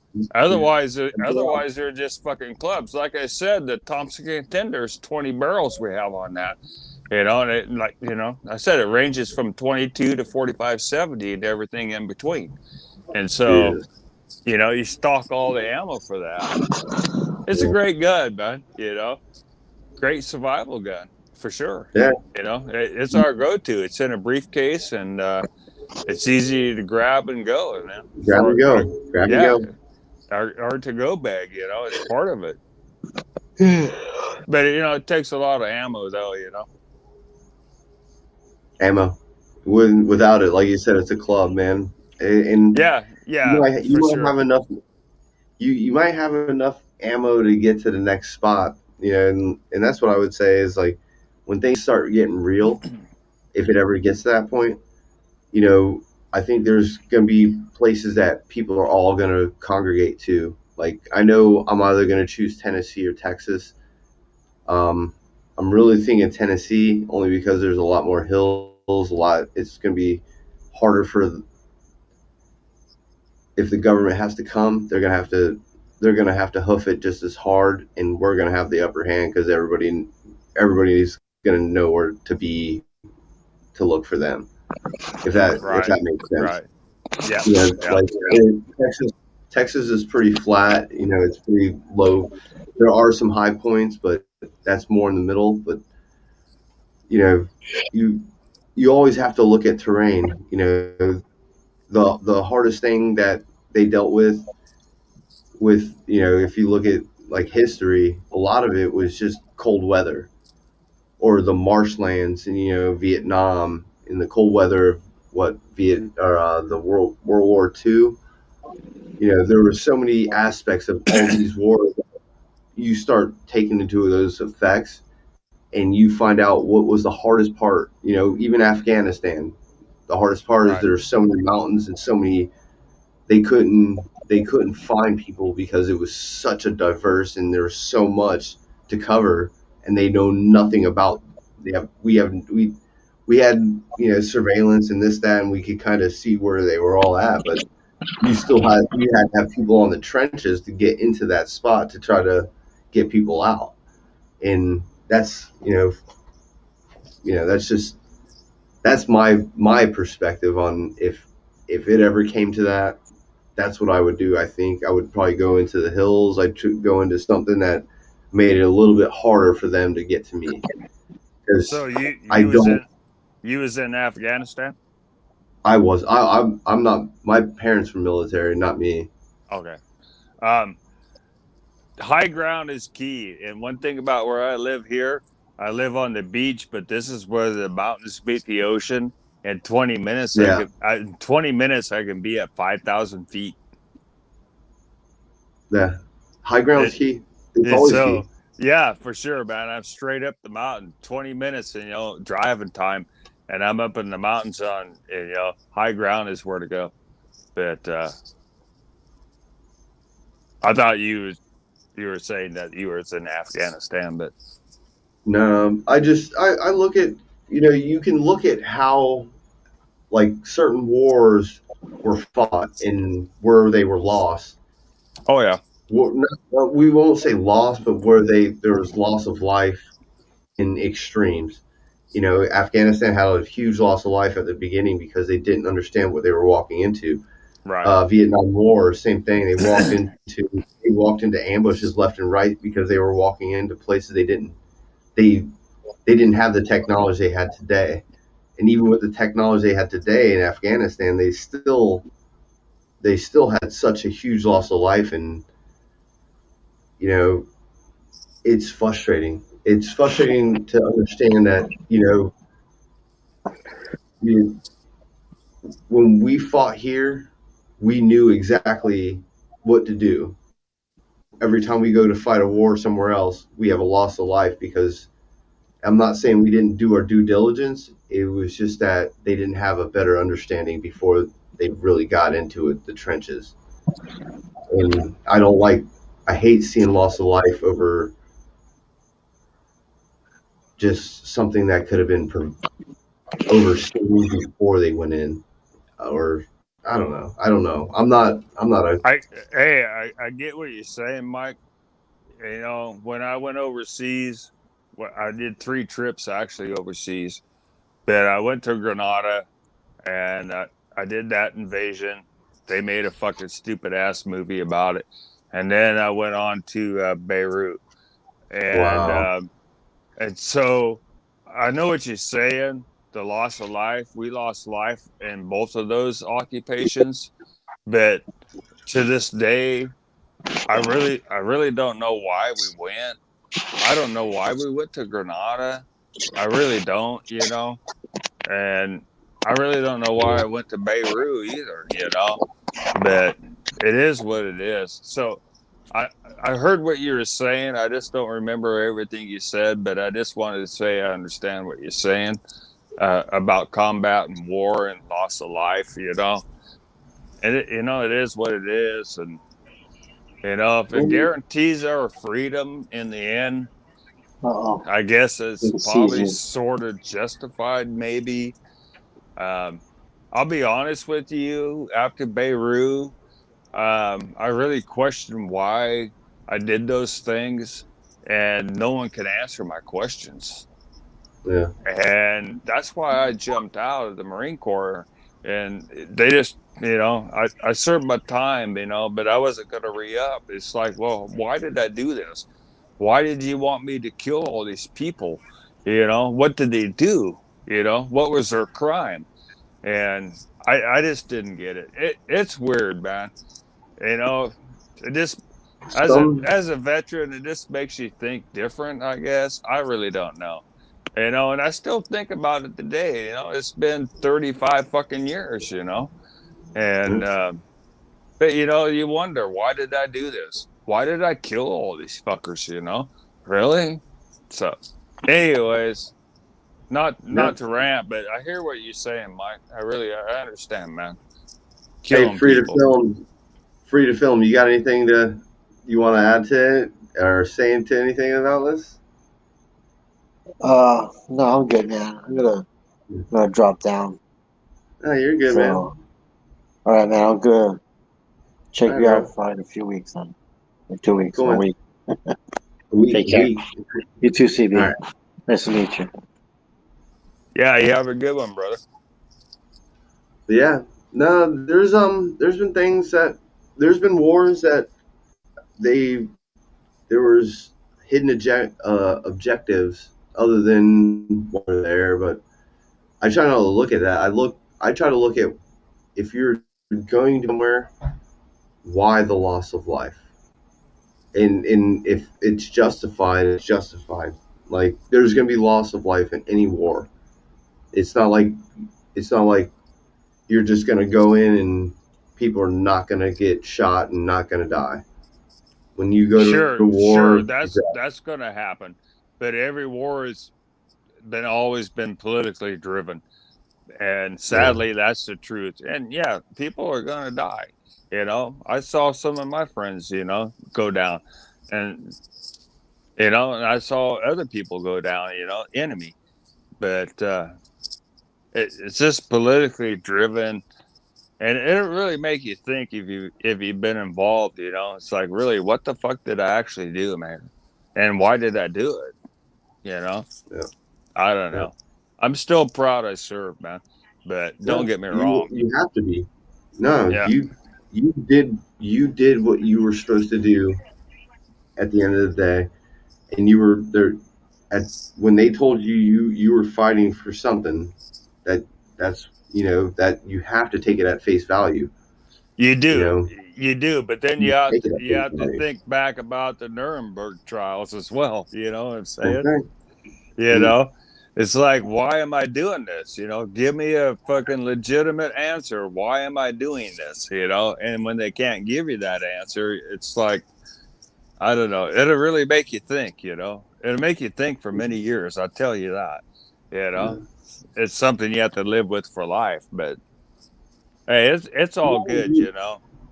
You went in. You did the right thing. I mean, yeah. Even through history, like, the Vietnam War, there was always there were allegations and there were proven facts of, bad things happening to, with the soldiers going into the place and doing bad things to the people.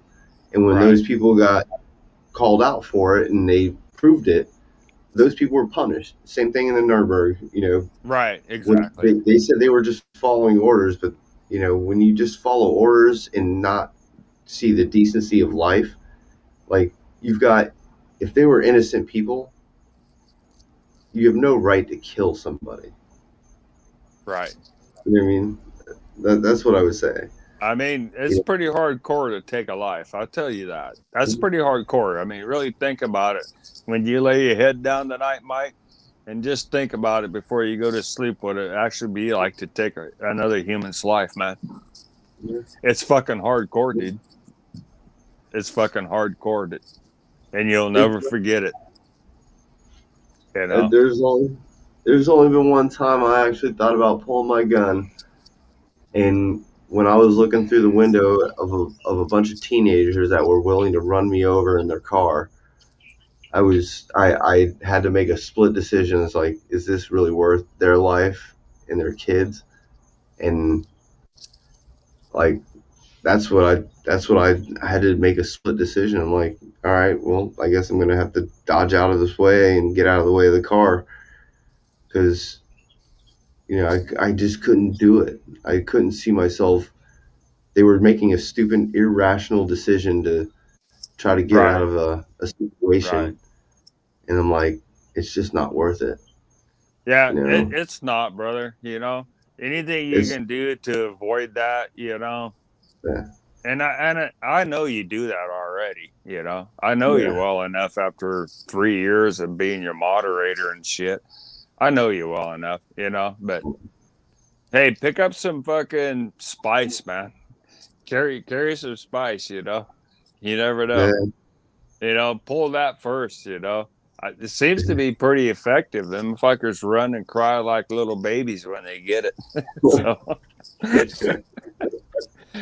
just watch some of Furry Potato or SGV or whatever his name is. Watch some of his vids. They've been spicing people up with that blue shit, man, making Papa Smurfs out of them. And they just cry like little babies. Just a less lethal option. That's what I was getting at here a while back. But it's less lethal. Yeah. I was actually talking to a buddy. I talked to a buddy, and he was telling me about, he pulled out his pepper spray or whatever, and the cops were looking into filing charges on him. I'm like, And I guess he was within a school zone, and I was like, dude, schools are one of those spots, dude, man. You just stay away from them, dude. Right. I mean, like, if you really are trying to redress the school or the school board, I get it. But for the most part, I'm like, the one place I don't walk, I have a do it to carry past the school, but I don't do it. Why? I'm not trying to. I'm not going to push that envelope. I'm not going to be that guy. No, I'm like, that's the last thing we want to do is break the law. You and me both. That's the last thing we want to do is break the law. We want to educate, not break the yeah. law. And some states are kind of weird around school zones, even with spice and stuff. Yeah, Mm-hmm. Cali's got I some do. really bizarre fucking laws on school zones and spice, but how much you can have and yada yada. But yeah, the last thing we want to do is break a fucking law.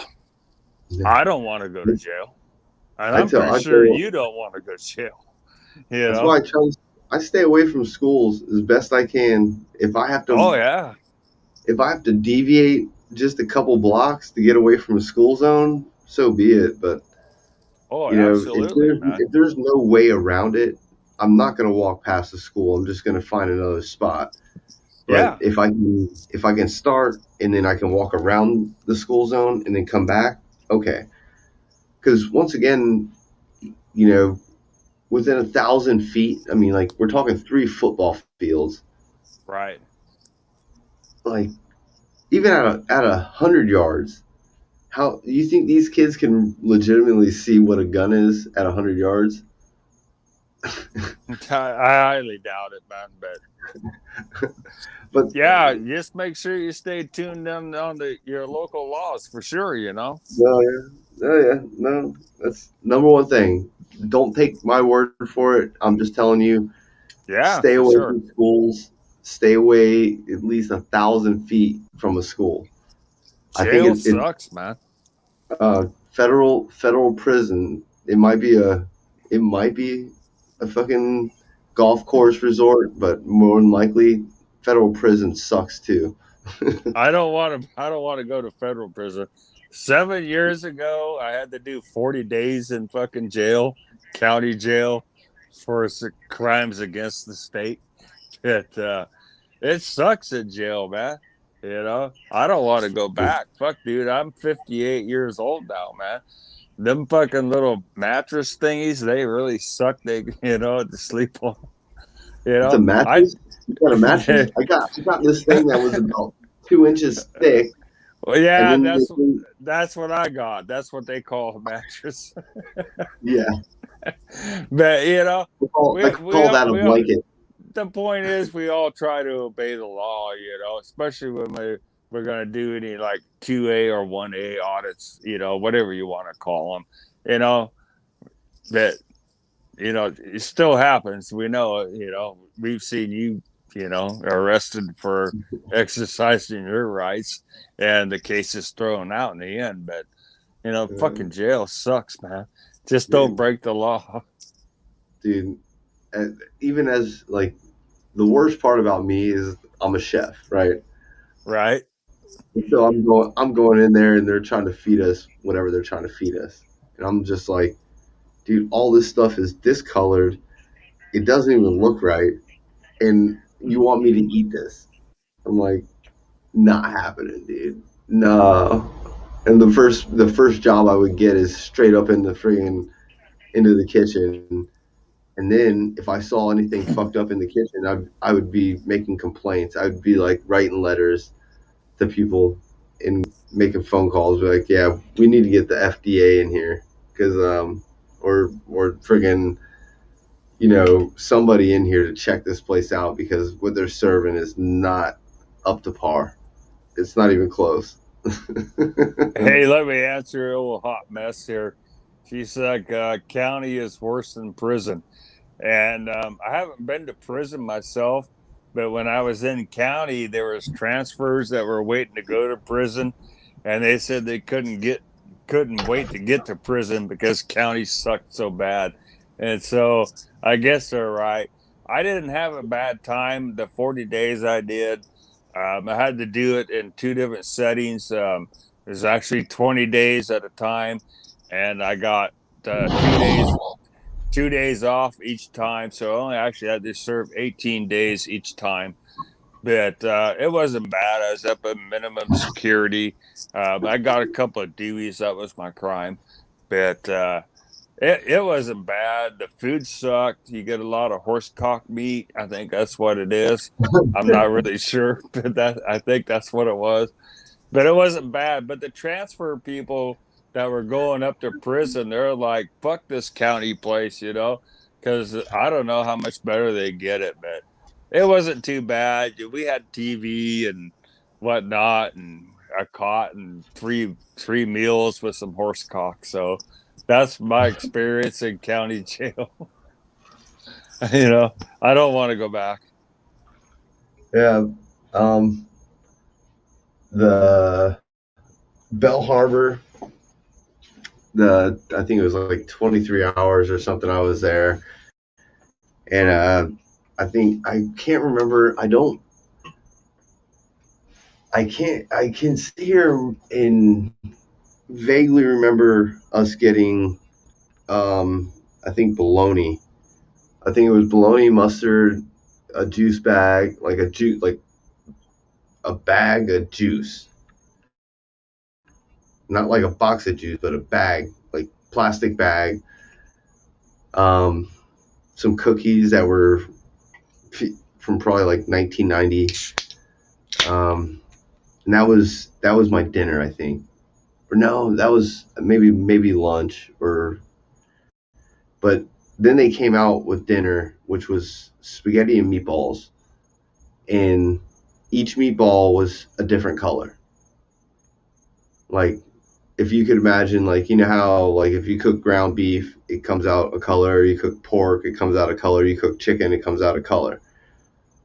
I was guessing it was all the same type of meatball, but it was 3 different colored meatballs. And it was one of the most foulest things I'd ever seen in my life. And I was just like, I'm looking at him like, well, I guess I'm just eating juice and bread again. And I was like, anybody want this? Because you don't throw food away in jail. You throw food away in jail and there's somebody that wants it. Yeah, it's not good. Or at least down in Florida jails. But I gave that shit away and made a couple new, I won't say friends, but acquaintances that they were like, what are you in here for? I'm like, oh, I was carrying an AR-15. And everybody was like, you're in here for carrying an AR-15? I'm like, yeah, it was legal, but they didn't think so. So The judge here let me pick when I went to jail. He gave me some time to plan ahead so I could take care of my business, and plan for it. And it was pretty cool. But I took a couple $100 with me, and when we go to jail here, they take you cash and put it on your books. And so I just did commissary, because like you said, the food really sucks. And so I lived off a commissary pretty much both times I did it. It was 2 different stints. But the judge is really cool about it. But so at least I didn't have to eat that horse cock. I'm pretty sure that's what it was. You call it bologna. I don't know. Go ahead, brother. it wasn't bologna, dude. I don't know what it was, dude. Yeah, it's horse cock. It's horse cock. Yeah. I'll tell you. Hold on, let me shut this. I gotta shut this door all the way. So. All right. When I was in Brevard was very difficult to deal with because all I got fed was turkey sandwiches the entire time. It was like turkey sandwiches with mustard, no mayonnaise, no nothing, no lettuce, just turkey, a couple pieces of bread, like 4 pieces of bread, a couple pieces of turkey, juice, and like just garbage. Like there was like the nutritional value is just absolutely asinine. But the part that really got to me was that I went in with $49. It was like $49 and some change. I didn't give a fuck. I didn't care about the change. I went in with $49. When I left, I came out with $29. And they charged me, like, you know how you go to a hotel and they charge you for the room that you're staying in and all that stuff? That's what they did. They charged me for the room. They charged me for the food. They charged me for anything and everything that I dealt with while I was in jail for, I think that was almost 20 something hours as well. So like that was the most insane part of Brevard. And I was, yeah, no hot mess. They didn't make me cough. They were actually really respectful about it. There was no like bend over, touch your toes type of thing. It was just, all right, come in, come out, go about your day. Miami, different story. Yeah, they made me bend over and cough. That was a great time. Lift your nutsack and grab your balls and all that stuff. But yeah, the fact that they charged me, that was the problem I had with Brevard, is that they charged me $20 for them to process me and feed me turkey sandwiches that were shit. Dude, when I did my 40 days, they charged me $18 a day to stay in there. But they weren't meat gazers and didn't check out my nutsack like they did you. But $18 a day, that's what they charged me. Like you said, a hotel, you know. And they made me sign this thingy, you know, to get out when I got out. And you have to pay and whatnot. And I told them to go fuck themselves and never paid anything. And I never heard another word from them. So I don't know. And that's been 7 years now. So I don't know. They know I don't have no collections, but they wanted $18 a day for me to go to jail. You know, Dude, what the fuck is that? Dude, they can't. They can't. The government gives them money for them to fucking be open. Dude, when they let me out, there was like 7 of us that got out that morning, and I was the only one that they charged. Everybody else just walked out the door. And I'm like, well, what the fuck is this? And they're like, pretty much, well, they don't have a job and you have an income. So you have to pay to be in jail. I'm like, the fuck, man?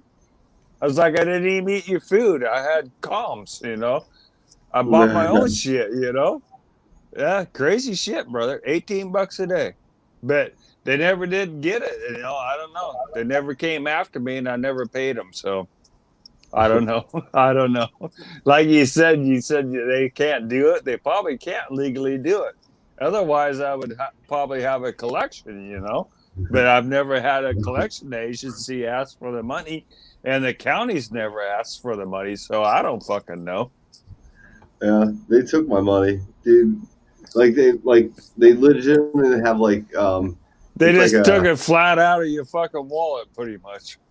No, the whatever you go in with, they put everything in a property. Any money goes into like this ATM machine, and they literally they're like, all right, they type in all your information saying it's me, this is the case number or whatever, and then they start feeding money in, and then it counts the money, and then when you get out, they give you a debit card, and like, here's your money.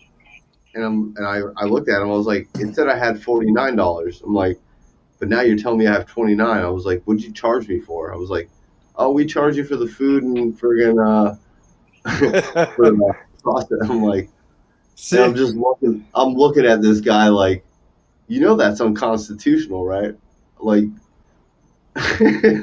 like.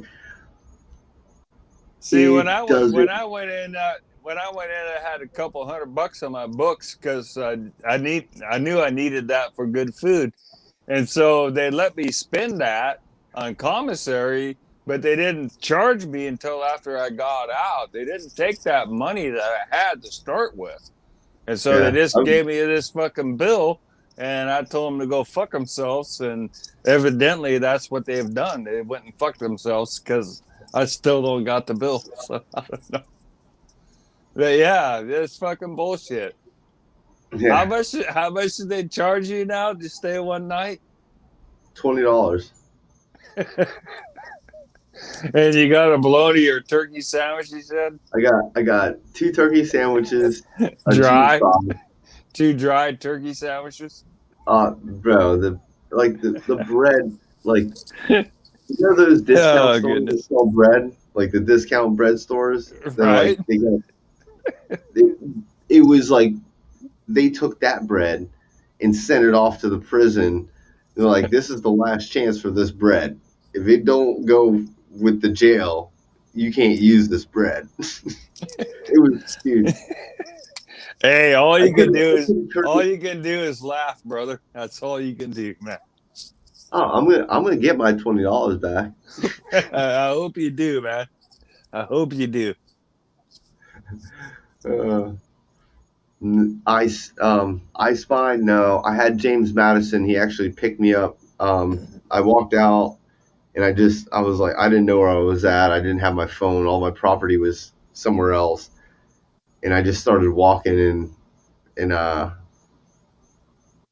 actually I did have my phone. I got a hold of James Madison and he was like, yeah, I'm right down the road. I'm like, cool, pick me up. So huge James Madison. And I'll tell you right now, like I was arrested in Daytona for it was a spring break night, and a cab driver wanted to fight me. He ended up getting his ass whooped, but he tried to, I was crossing a crosswalk, and I was like, respect your locals. He got out of the car, and he didn't know he was about to deal with what he dealt with, and he dealt with it. And the cops like, we can't arrest him for beating you up because you attacked him, but we can arrest him for disorderly conduct because he's drunk in public or some shit. And I'm like, so the guy just took the ass whooping and I went to jail for disorderly conduct, which was bullshit. But they gave me a bus ticket to get wherever I had to go. Like, I literally got out of jail and they were like, here's your bus ticket. I'm like, thanks. Because I didn't have any money on me at that time. But yeah, it's so crazy how departments are different from place to place and how they deal with people getting out of jail. Miami, same thing. They were just like, all right, you're done, get out. See you later. Not even like, the public bus. Like, here's a public bus. Everybody gets a bus ticket here, brother. I listen to my scanners 24/7 if I'm awake, and they really try not to jail people here, and they'll just release them on their own reconnaissance, and they just give them a bus ticket and pretty much, just get the fuck out of here, Yeah. and but Hope they not see give you out again. a lot. They give out a lot of bus tickets here. I hear it pretty much daily. Get on down the road to where you need to get, and Don't get in trouble. yeah, be safe It's real and simple. stay out of trouble. And where do you want to go? And they just give. I mean, we allocate funds for that in my county. We have funds for it, and that's what we do here. They really try to help the homeless. It's so much different here, brother. Not just with guns, but the homeless and everything else. It's so much different here, and how they try to help everybody and give them resources. And I work with a lot of the homeless advocates, and I've done some videos of my barbecues I've done for them, right here in my yard. Last time I fed over 50 people right here in my yard. I live Yeah. right by the food bank, and I live all around the homeless all around me, But I don't have an issue, but we really work with them. And I'm willing It's to a, work with them too. yeah, They just it's a good thing. When I do my barbecues, I just throw up a post on Facebook, and I have all the local restaurants that donate, and the local marijuana dispensaries, they donate a lot to me, and it doesn't cost me anything but time. I just fire up my big giant grill and start grilling up burgers and dogs and feeding them. yeah, But no, that's awesome, man. That's yeah, awesome. I wanna jump into Booger Dog real quick.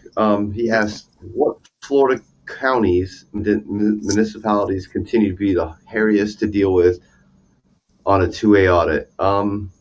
If I would say anything past Palm Beach on the East Coast, you go like Broward County, Miami-Dade, Monroe. Those are going to be your sketchiest, really. I haven't dealt with any bad so far, anything north of Daytona, but not to say they're not. But I went to the West Coast, and Pinellas County was probably one of the hairiest ones I've dealt with. And we went back and they learned. But, you just don't know. It's not about the county, it's about the author and the education.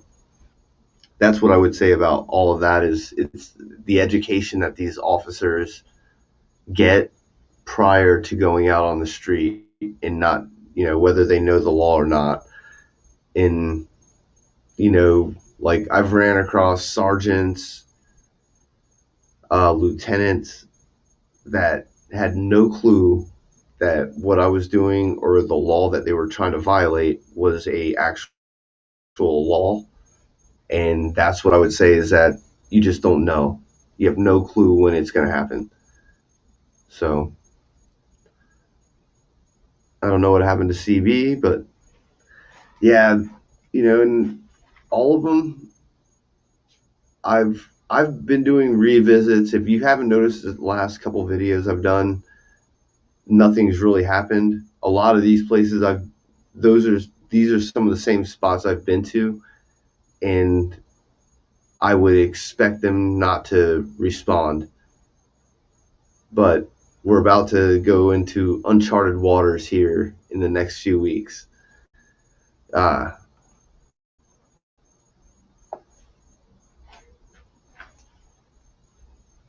yeah, but I will be doing more stuff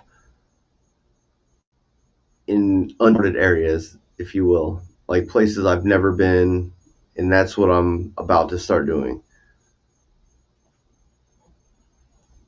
Uh,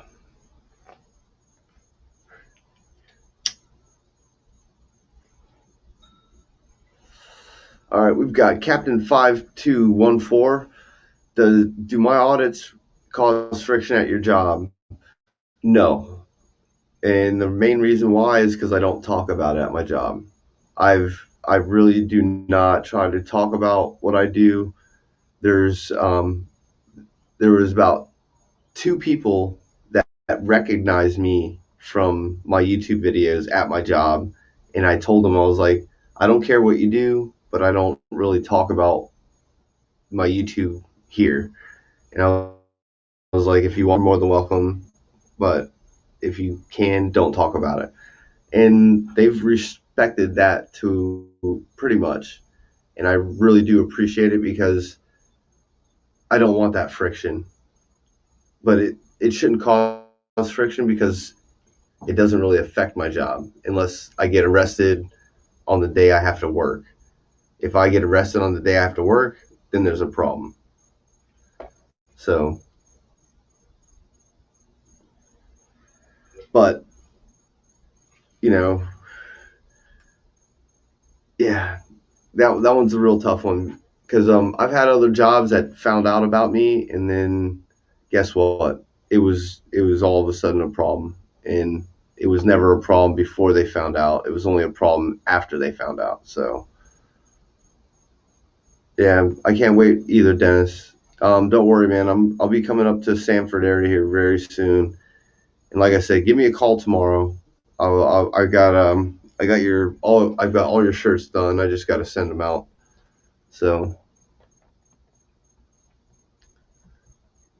uh,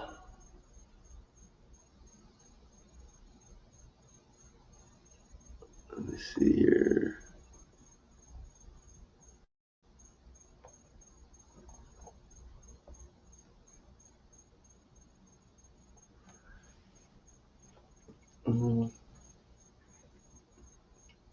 And Preston Robert, you are absolutely right. Cannabis it's still Schedule 1 drug or whatever.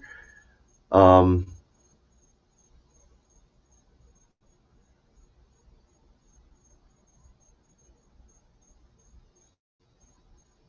yeah,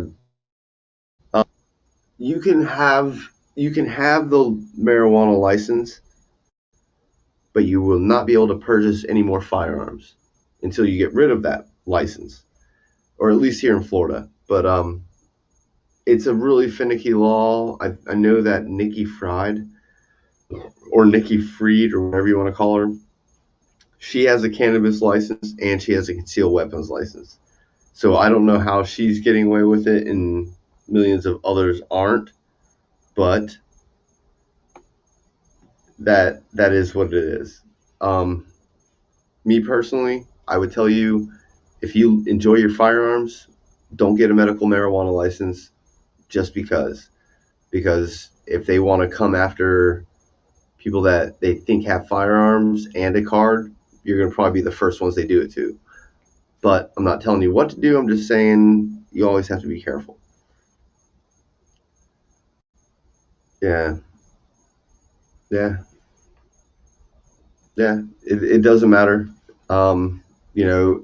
In federal under state laws can create their own laws.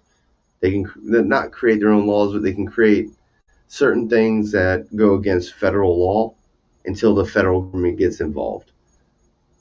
So, we saw it with California, Oregon, Colorado,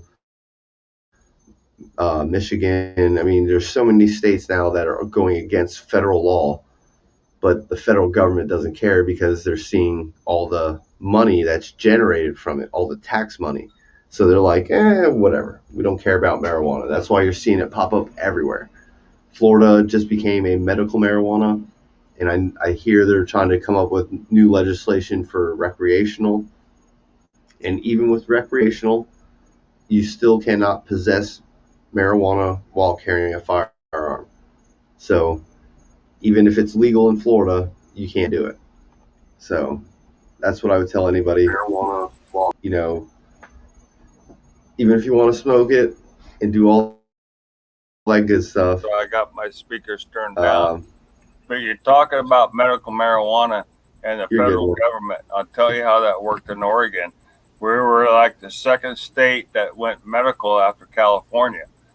And once we did, I was like number 10, I think, on the registry. And yes, I am pro medical marijuana. I'm pro marijuana, period. But the federal government came after us, and they tried to sue for the database of the medical marijuana users because the federal government still wanted to come after us, even though the state of Oregon had legalized medical use. And the federal government lost here in the Supreme Court in the state of Oregon. And so they couldn't get our records. I don't think they can get anybody's records in any state that has medical marijuana. So what's happened here in Oregon, now we went recreational. No one even paying for no medical license anymore. And the federal government doesn't fuck with us. And I've actually been inspected by the federal government. They've actually came into my grow room, counted my fucking plants in the past, but they can't do anything. And so I can't hear if you're talking. I had to turn my speakers down because I had to switch to my main computer. But that's the way it works here in the state of Oregon. And the federal government doesn't fuck with us. And if you ever come over here, you're going to drive through some fields of green ganja that you'd never dreamed you would ever see before, just driving over here to where I live. You're going to drive through huge fields, hemp, ganja, thousands of fucking plants. And the federal government can't fuck with us, man. They tried and they lost in the court, man. So I'm going to go ahead and kill my mic here and turn the speaker back up to see what you got to say. I can't do both at the same time when I'm on the mainframe, brother. You're good. But yeah, that's just, it's right now where Florida's at, where Florida is. That's just the way it is, and it's like I don't care. I've smoked it before. I'm not gonna sit here and say if you ever looked into my anything, I've been arrested for weed before. I'm not gonna deny that. I won't lie about it. Yeah, I've been caught with weed before, but I'm not saying weed's not an issue. I don't see weed as an issue. There's a million drugs in this drug war that they've been fighting has not worked. And there's millions of other drugs that are worse than marijuana. And, unfortunately here in Florida, you get caught with weed and you get caught with a gun. Those two equal bad news. So, Captain 5214, I would tell you, don't knock it till you try it. It's not the worst thing in the world. It helps people get through anxiety. It helps people with food, eating. There's so many things that marijuana can be helpful for. I mean, I'm not saying there's people that just want to smoke weed to smoke weed. Hey, by all means, I was that person too. I smoked weed just to smoke weed. I'm just saying there are benefits to it. Yeah, and when you call like Captain 5214, like I tell you, when you call a drug, we are all talking manufacturing of it. There's no manufacturing of marijuana. Like, it grows. It's just like eating a tomato. Like, if you were to eat a tomato and it had some kind of marijuana aspects of it, would you deem that tomato illegal? It shouldn't. That tomato is not illegal because it's a natural plant. It's just the way it grows.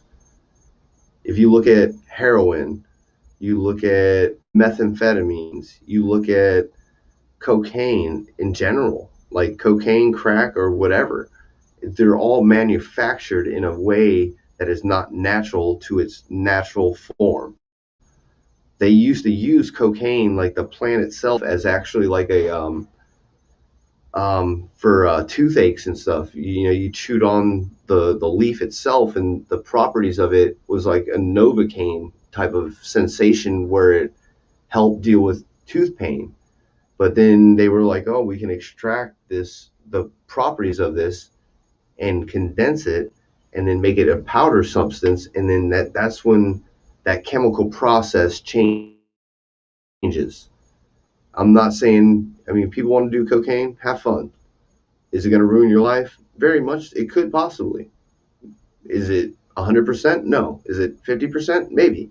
Who knows? It's different for everybody. Same thing with meth.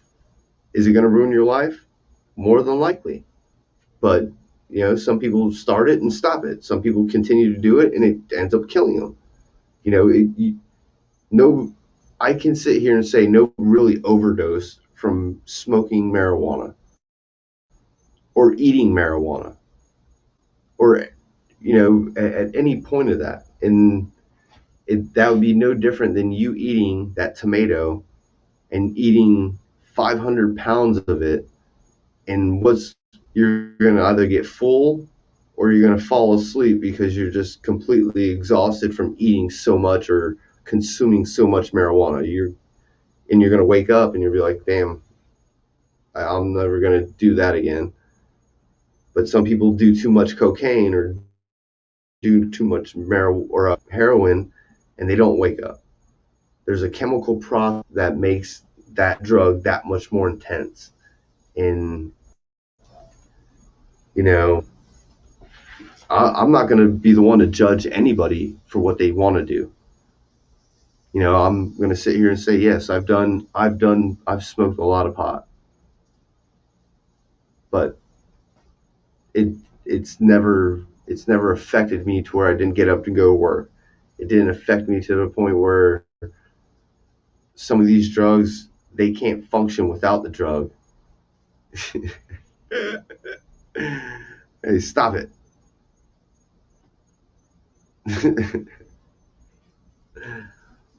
Yeah, you're demonetized for sure. Yeah. And these live streams, this live stream doesn't matter. It's been going on long enough.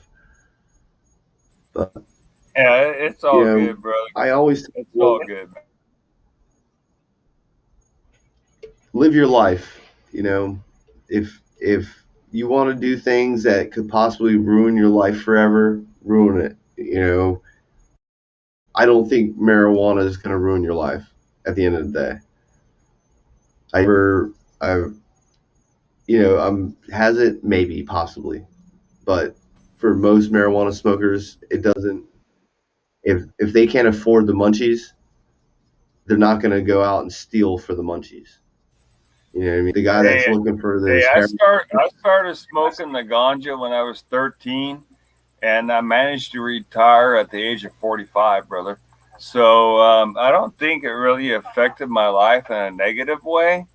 And, I'm 58 now, and I've been enjoying retirement here at this beautiful Oregon beach community for a long time, So, it's not for everybody, but hey, I got, seriously, retirement at 45, seriously, brother. And think about this.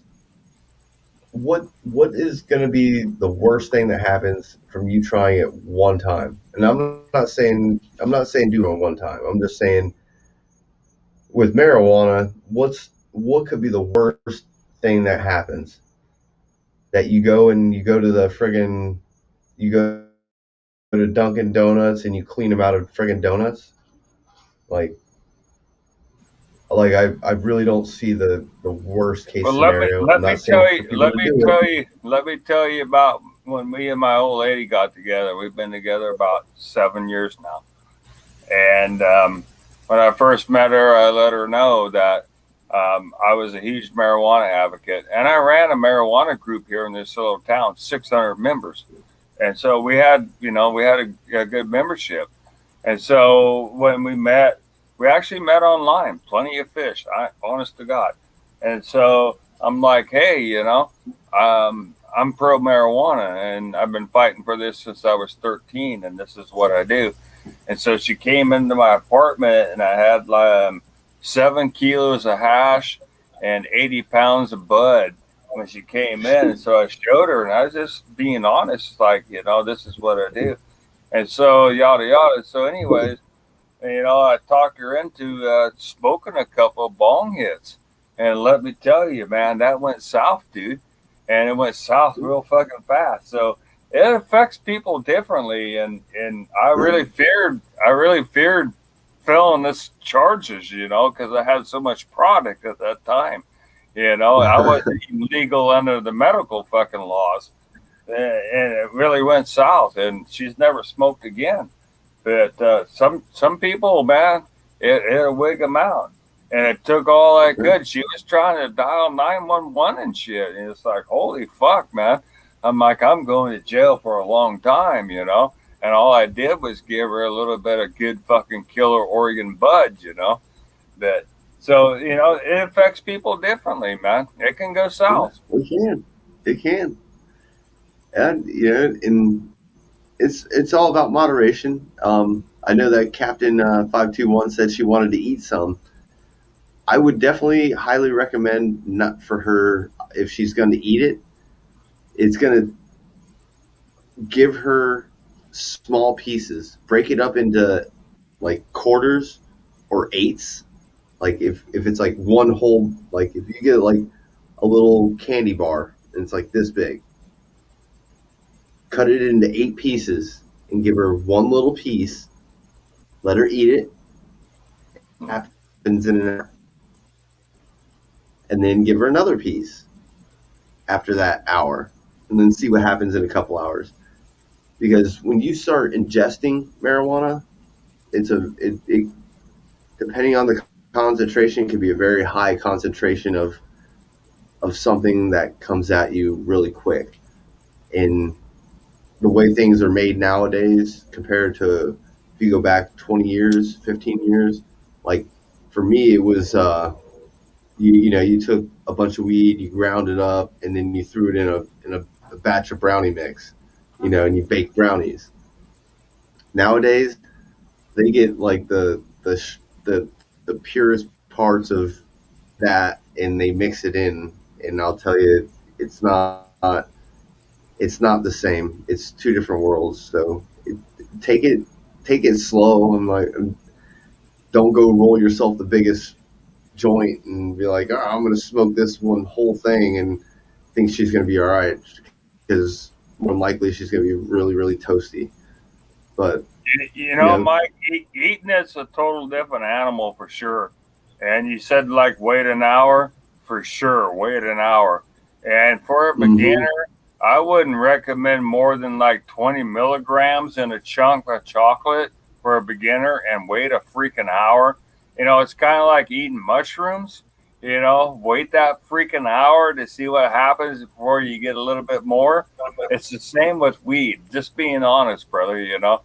But for sure, eating it can really fuck you up bad, man. It's totally different than smoking it. You're talking to someone that's been after this for almost 45 years. The ingestion of weed is something that runs through the bloodstream a lot more than it does when you're just smoking it, because smoking goes just through the lungs and through the head or whatever. Right. But when you ingest it, goes through the bloodstream, and it takes a lot longer for that to dissipate through your bloodstream. Yeah, it does. And when it hits you hard. It does. I remember eating pot brownies, and like, I didn't feel nothing after eating 2 of those. Give me 2 more, and then next thing you know, I'm like, right? I hear you. I eat it occasionally. I'll bake. Usually I make butter, but I'm just an old school hippie, and a glass bowl and a budge, But that's just me, brother. It's not for everybody. People shame me for it, but I really don't care. Yeah, I smoke weed, so there it is, man. The world knows now because they were live streaming it. So, yeah, I smoke weed. Yeah, nah, it's all good, brother. I tell you one thing about marijuana. It kind of sort of saved my life. And early on, after I got out of the military, I was on some pretty heavy narcotics because of the surgeries. I barely saved my legs, shit like that. I'm pretty much filleted on my right side of my body all the way up my back. But the narcotics, they made me this evil person that I didn't even like myself. And it cost me my marriage. And so I had this really cool neurologist that was operating on me, and I was talking to him about it, let me turn my scanners down.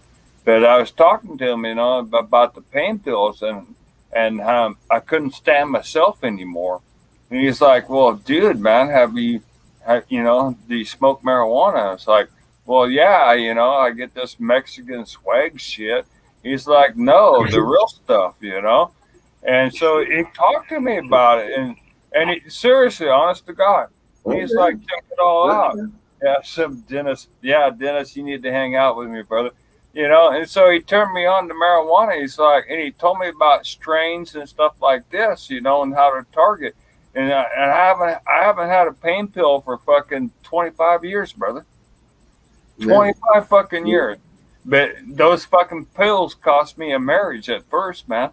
And I got off of them. And I don't have anything in my medicine cabinet, brother. Nothing, man. I got a little bit of Imodium when I get the shits, but that's about it, you know. And not many people can say that at my age, you know. I don't have any fucking drugs, man. And I just smoke my ganja.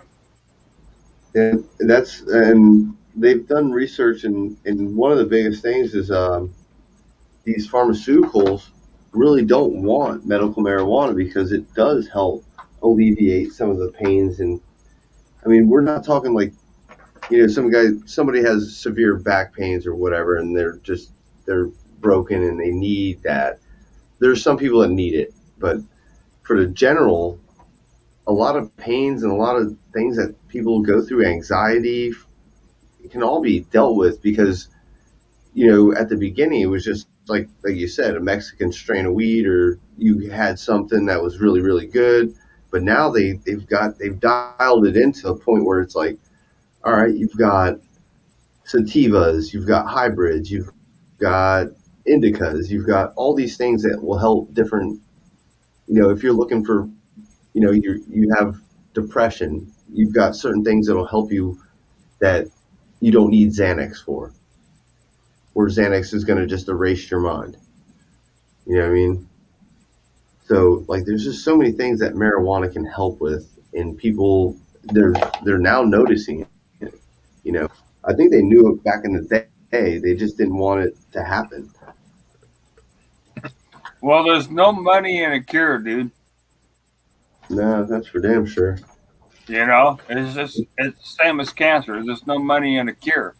And there's money in treatment, but they don't like us to be able to treat ourselves for free, which is what we're able to do now because we're able to grow, or at least go to the pot shop. I don't know what you guys' black market prices are over there in Florida area, but here you can go to the pot store and you can get an ounce of top grade marijuana for $57. I'm not kidding you, brother.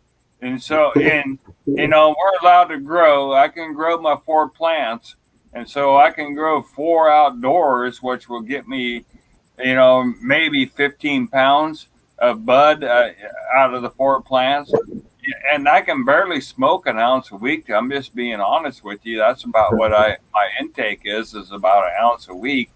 You know, and I can buy an ounce for fucking $57. That's crazy, dude. And it saves me from the Xanny bars, saves me from narcotics, you know, the oxys, and they had me rocking the oxy fucking train, you know, and I was a blubbering fucking drooling fucking idiot during that time in my life. And that's why it cost me a marriage, you know. It's like, holy fuck. And so, you know, there is good use, you know. I'm proof of it, you know. I just smoke my ganja. I sip my beer like you do, you know. I don't drink this cheap shit like Busch Light. I got Keystone myself, but, you know, and some ganja. And yeah, fuck you too, brother. But, you know, and that's where I'm at. And, you know, you're talking about a bad back and everything, so I'll just be honest with you. I'm not supposed to have my right leg. My right hip's been sawed off, and my bottom 7 vertebrae are pretty much fucking gone. So I'm all like steel and shit in there, you know? And so I just deal with it with marijuana. And fuck the oxys, fuck the pain pills. Those things are just no good. Really, they're not, man. And so I just go organic and natural, and smoke a lot of fucking ganja, you know. And that's me. You know, some people accept it, some don't. My mom accepts it. So, you know, that's all that really matters, you know. And it is what it is. Carry on, brother. Yeah, you just keep on carrying on, man. Well, yeah, I can talk about marijuana forever, you know. I fell in love when I was 13. As long as the relationship I've ever been in my life is with Mary Jane. I'm just being serious, you know. And, you know, my old lady, she don't smoke it. She supports it. She don't mind. She goes to work every day just reeking like fucking ganja because I smoke when I get up and I smoke when I go to bed. And that's my fucking choice of drug instead of the oxys. But it's all good. You know, like I said, my mom supports me, and you know, if people don't like it, well, you know, they can just go fuck themselves, I guess. You know, I really don't care. You know, like I said, though, I had that 600-person group. I was the president of that for 3 years before I stepped down, and the group's still fucking running strong. And this is a city of only 6,000 people. You know, so there's a lot of reception here. Fuck, we got 7 fucking weed shops in this little town, dude. 7 of them, man. Just selling the fucking ganja, man, left and right. I mean, fucking supply and demand is in full effect, man. Seriously, a town of 6,000. Town of 6,000, and the whole town is only like a mile from one end to the other, and 7 weed shops here. And you know, they're just making bank. So pretty much everybody here smokes the ganja. Hey, Captain 5214, where would you get 20 years in jail for a pot cigarette here? That's stupid crazy. Well, you know, maybe 50 years ago you might have got 20 years. When I was in Okinawa, if you had 1 pot seed, you got 7 years. And that's a little stricter. But in the United States, it had to have been a long time ago if you got 20 years. And you probably had to have been a black man to I mean, I'm sad. So I don't like to say that, but you probably had to have been a black man to get 20 years for a fucking joint. And sadly, that's the truth. But, and you know that, Sola. But it was pretty stiff fucking drug charges in Okinawa, I'll tell you that. 7 years for 1 seat. That ain't no joke. The funny thing, I've actually been to Okinawa. I lived there for 2 years. Oh, have you? Yeah. Really? My parents were military. My parents were in the Air Force. So I was on that. You were up at Kadena, or whatever it was called? Kadena Air Force Base? I want to say it was Kadena, but I was there for 2 years, and then we went to Patrick's, then we went to somewhere in Oklahoma. I can't remember where it was in Oklahoma, but like, dude, I traveled around up until I was like 8 years old, and I mean, I went around the world twice because we went from Cali to Okinawa, back to Cali, back over to Florida, over to Germany, and then back over to, I want to say, Indiana or somewhere. I can't, dude. It was crazy because I changed schools like 3-4 times in 1 year. That was the craziest thing I'd ever dealt with. Hey, that's kind of cool, brother. Being in Okinawa, man. Yeah, my sister was born there. Yeah, it was pretty cool when I was there. The laws were just kind of really, really severe. You know, there's no firearms allowed or anything like that, and no drugs allowed. But hey, it was an interesting place to be. When I left there, I did go over to Germany, but and then I went to Thailand as well, and I went to South Korea, and a couple other spots fucked around over there, taking the military ops. But yeah, Okinawa, dude, that's pretty cool. I haven't met many people that have been there.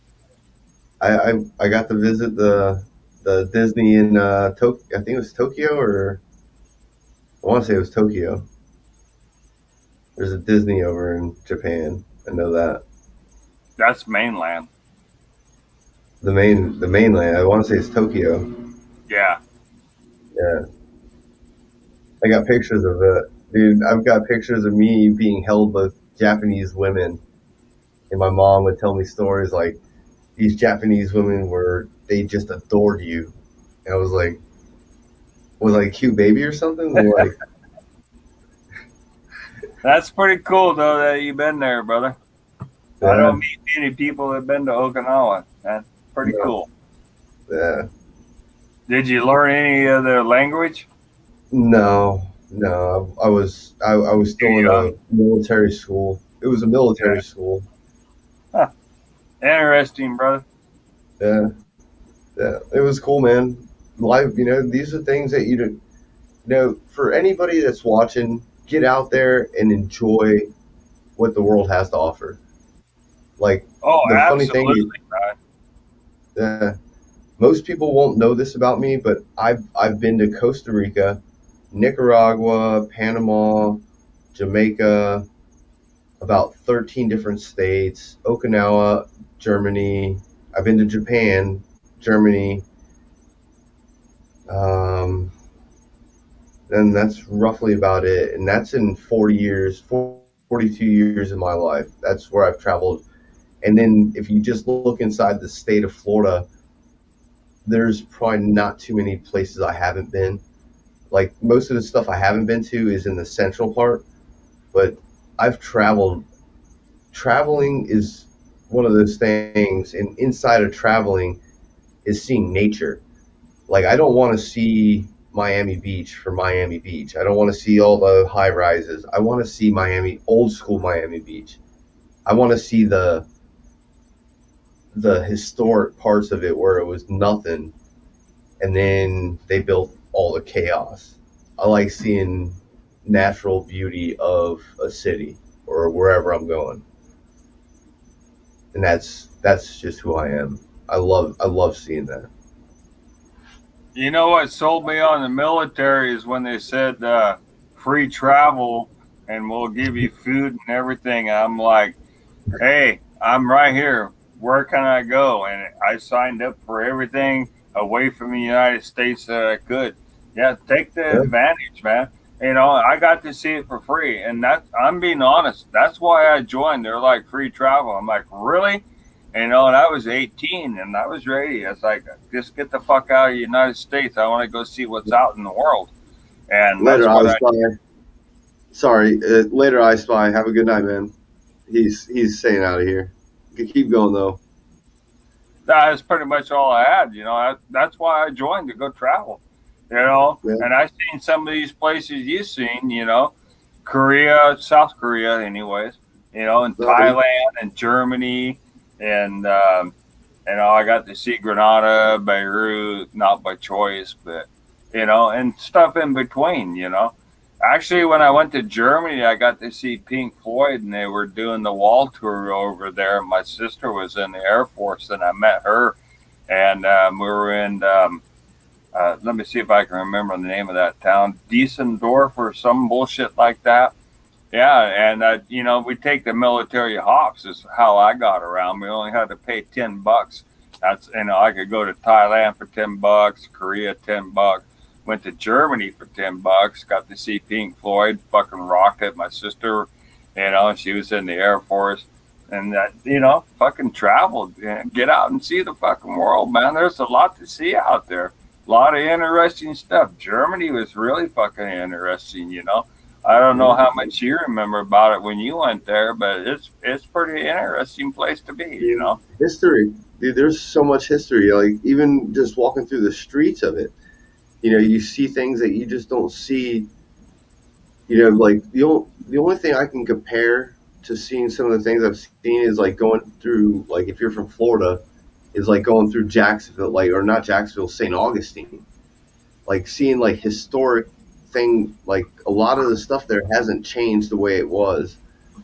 If you want to see, like, if you really want to see old school Florida, go to Marco Island, or not Marco Island, but Chuskalowski.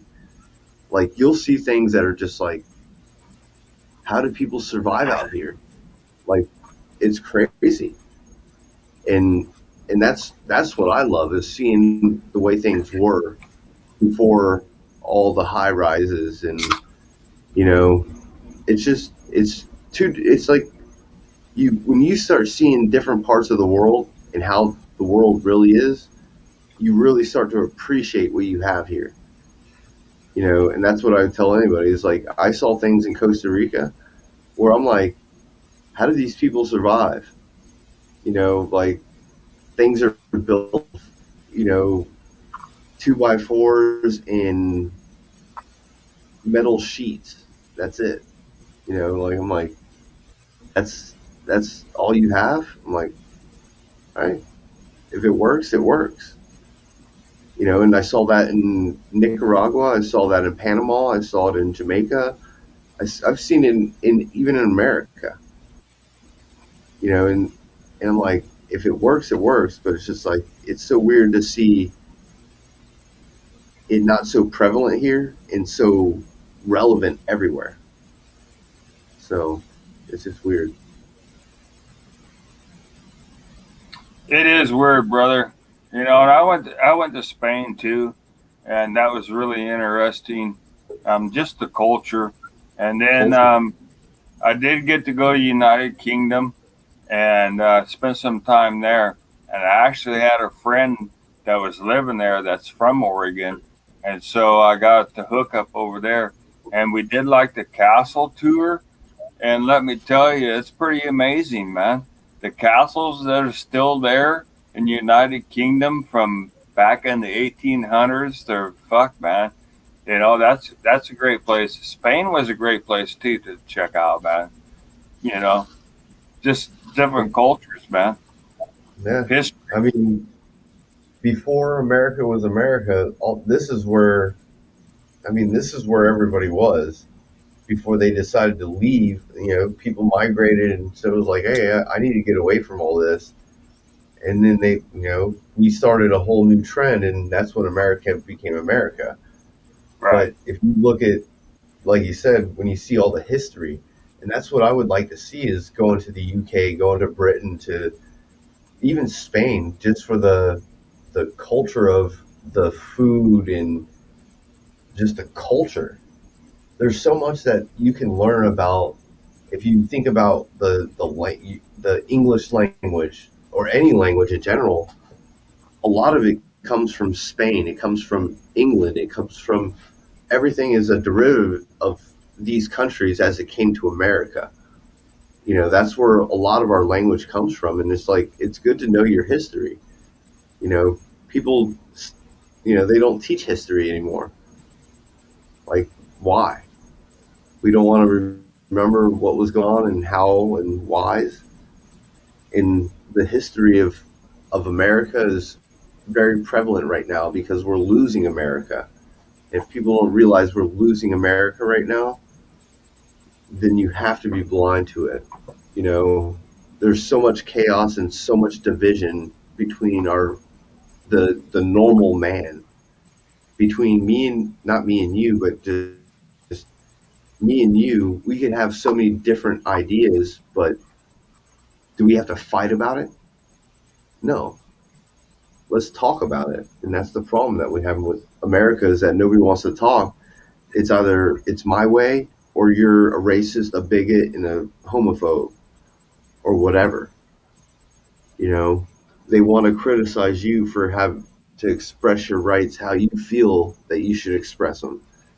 And it's disgusting to me where we've gotten in our country.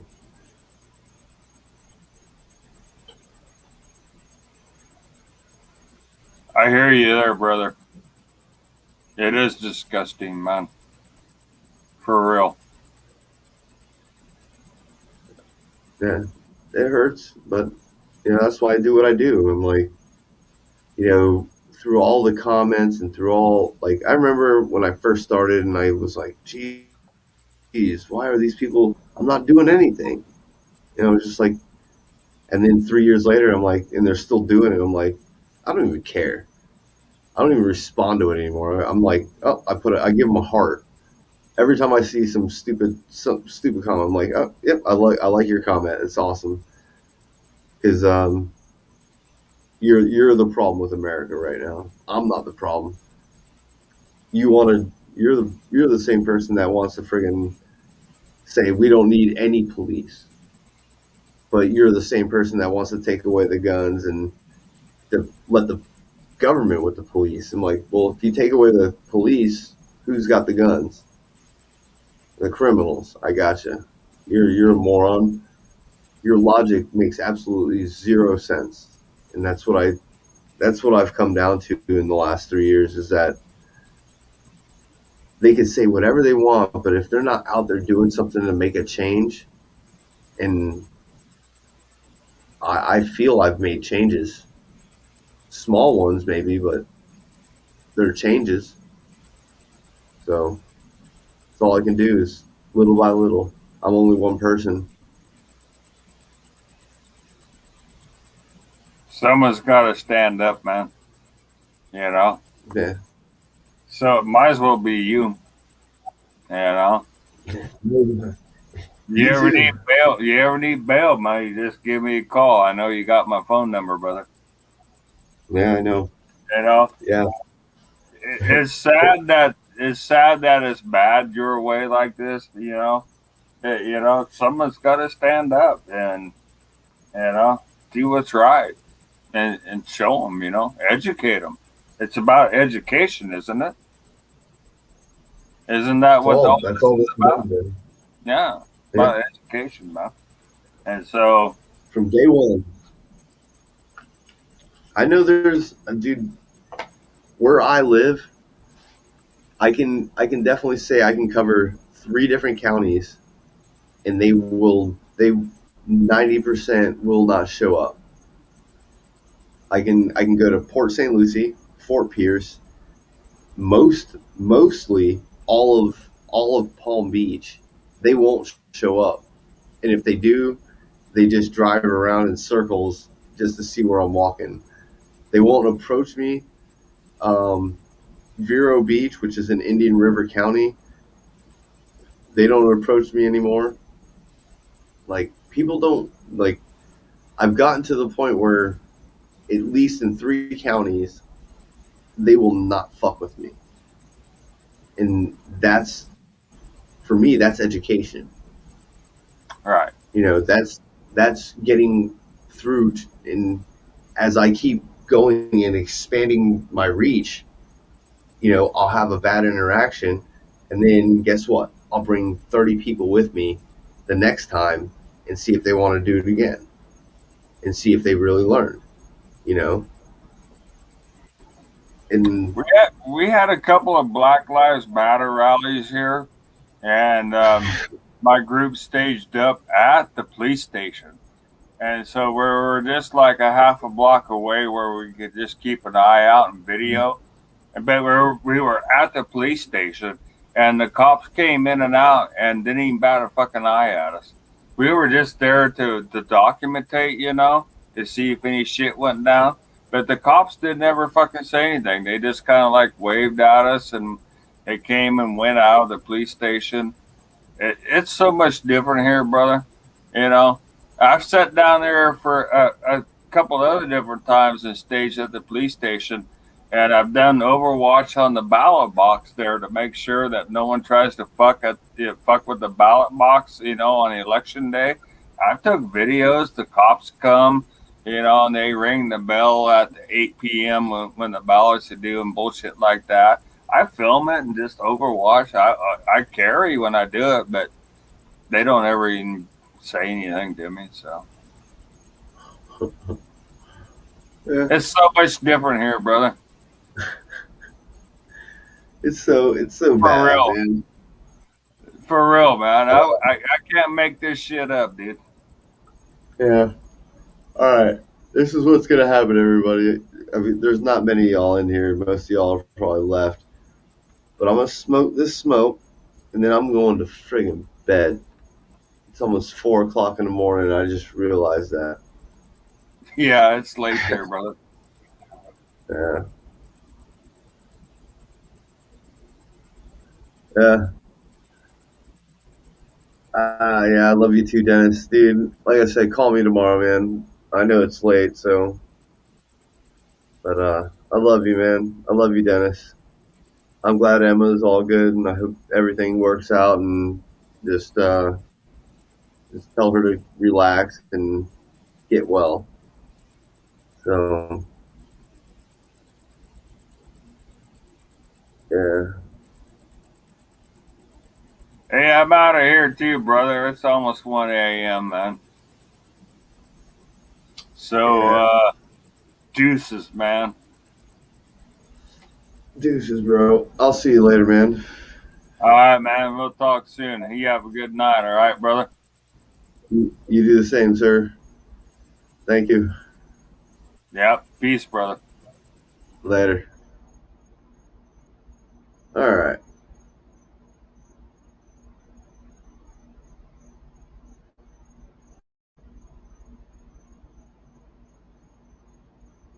All right. Hold on, everybody. Hold on.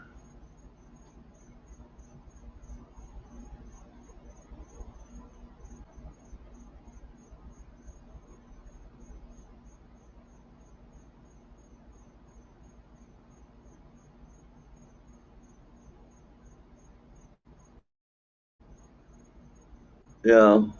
Yeah. You know, Mike.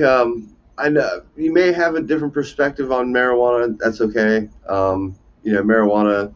It's it's all perspective. I mean, everybody's different with it. Some people freak out. Some people don't. Some people think it's the greatest thing. Some people don't. The one thing I've never seen is a pothead ever trying to like do a bunch of stupid shit, like run down the street completely butt ass naked, like they're high on fucking meth or something. I don't know. Most potheads are just like, I'm just gonna chill and watch some TV and order a pizza. But yeah, it's all different. Good night, Preston Robert. Um, it's everything's different for everybody, you know. But I know that weed's not that bad. Could be worse. Could be heroin. Could be crack. You know, could be a lot of other bad drugs, but it's not. But okay. But anyway, I'm just friggin'. I'm actually really tired. I'm just gonna finish this smoke and I'm heading to bed. So I'm gonna get out of here, everybody. Thank you for joining in. Um, if you want to look at this link, the links will be in the description for all the information about the open carry in Bell Harbor. That is on this coming Saturday or Sunday. Not today, but next Sunday, we'll be going to Bell Harbor to go fishing. And I've got a couple First Amendment auditors that will be going out to them to verify that we can fish at the jet. I've already had confirmation, not really worried about it. I'm just going to get it on video so that we have it on video. So don't forget, hit that like, share, and that subscribe button, all that good stuff. I'm going to get out of here. Soliaker. Deuces. Good night, Dennis. Good night, Mike. Good night, Preston.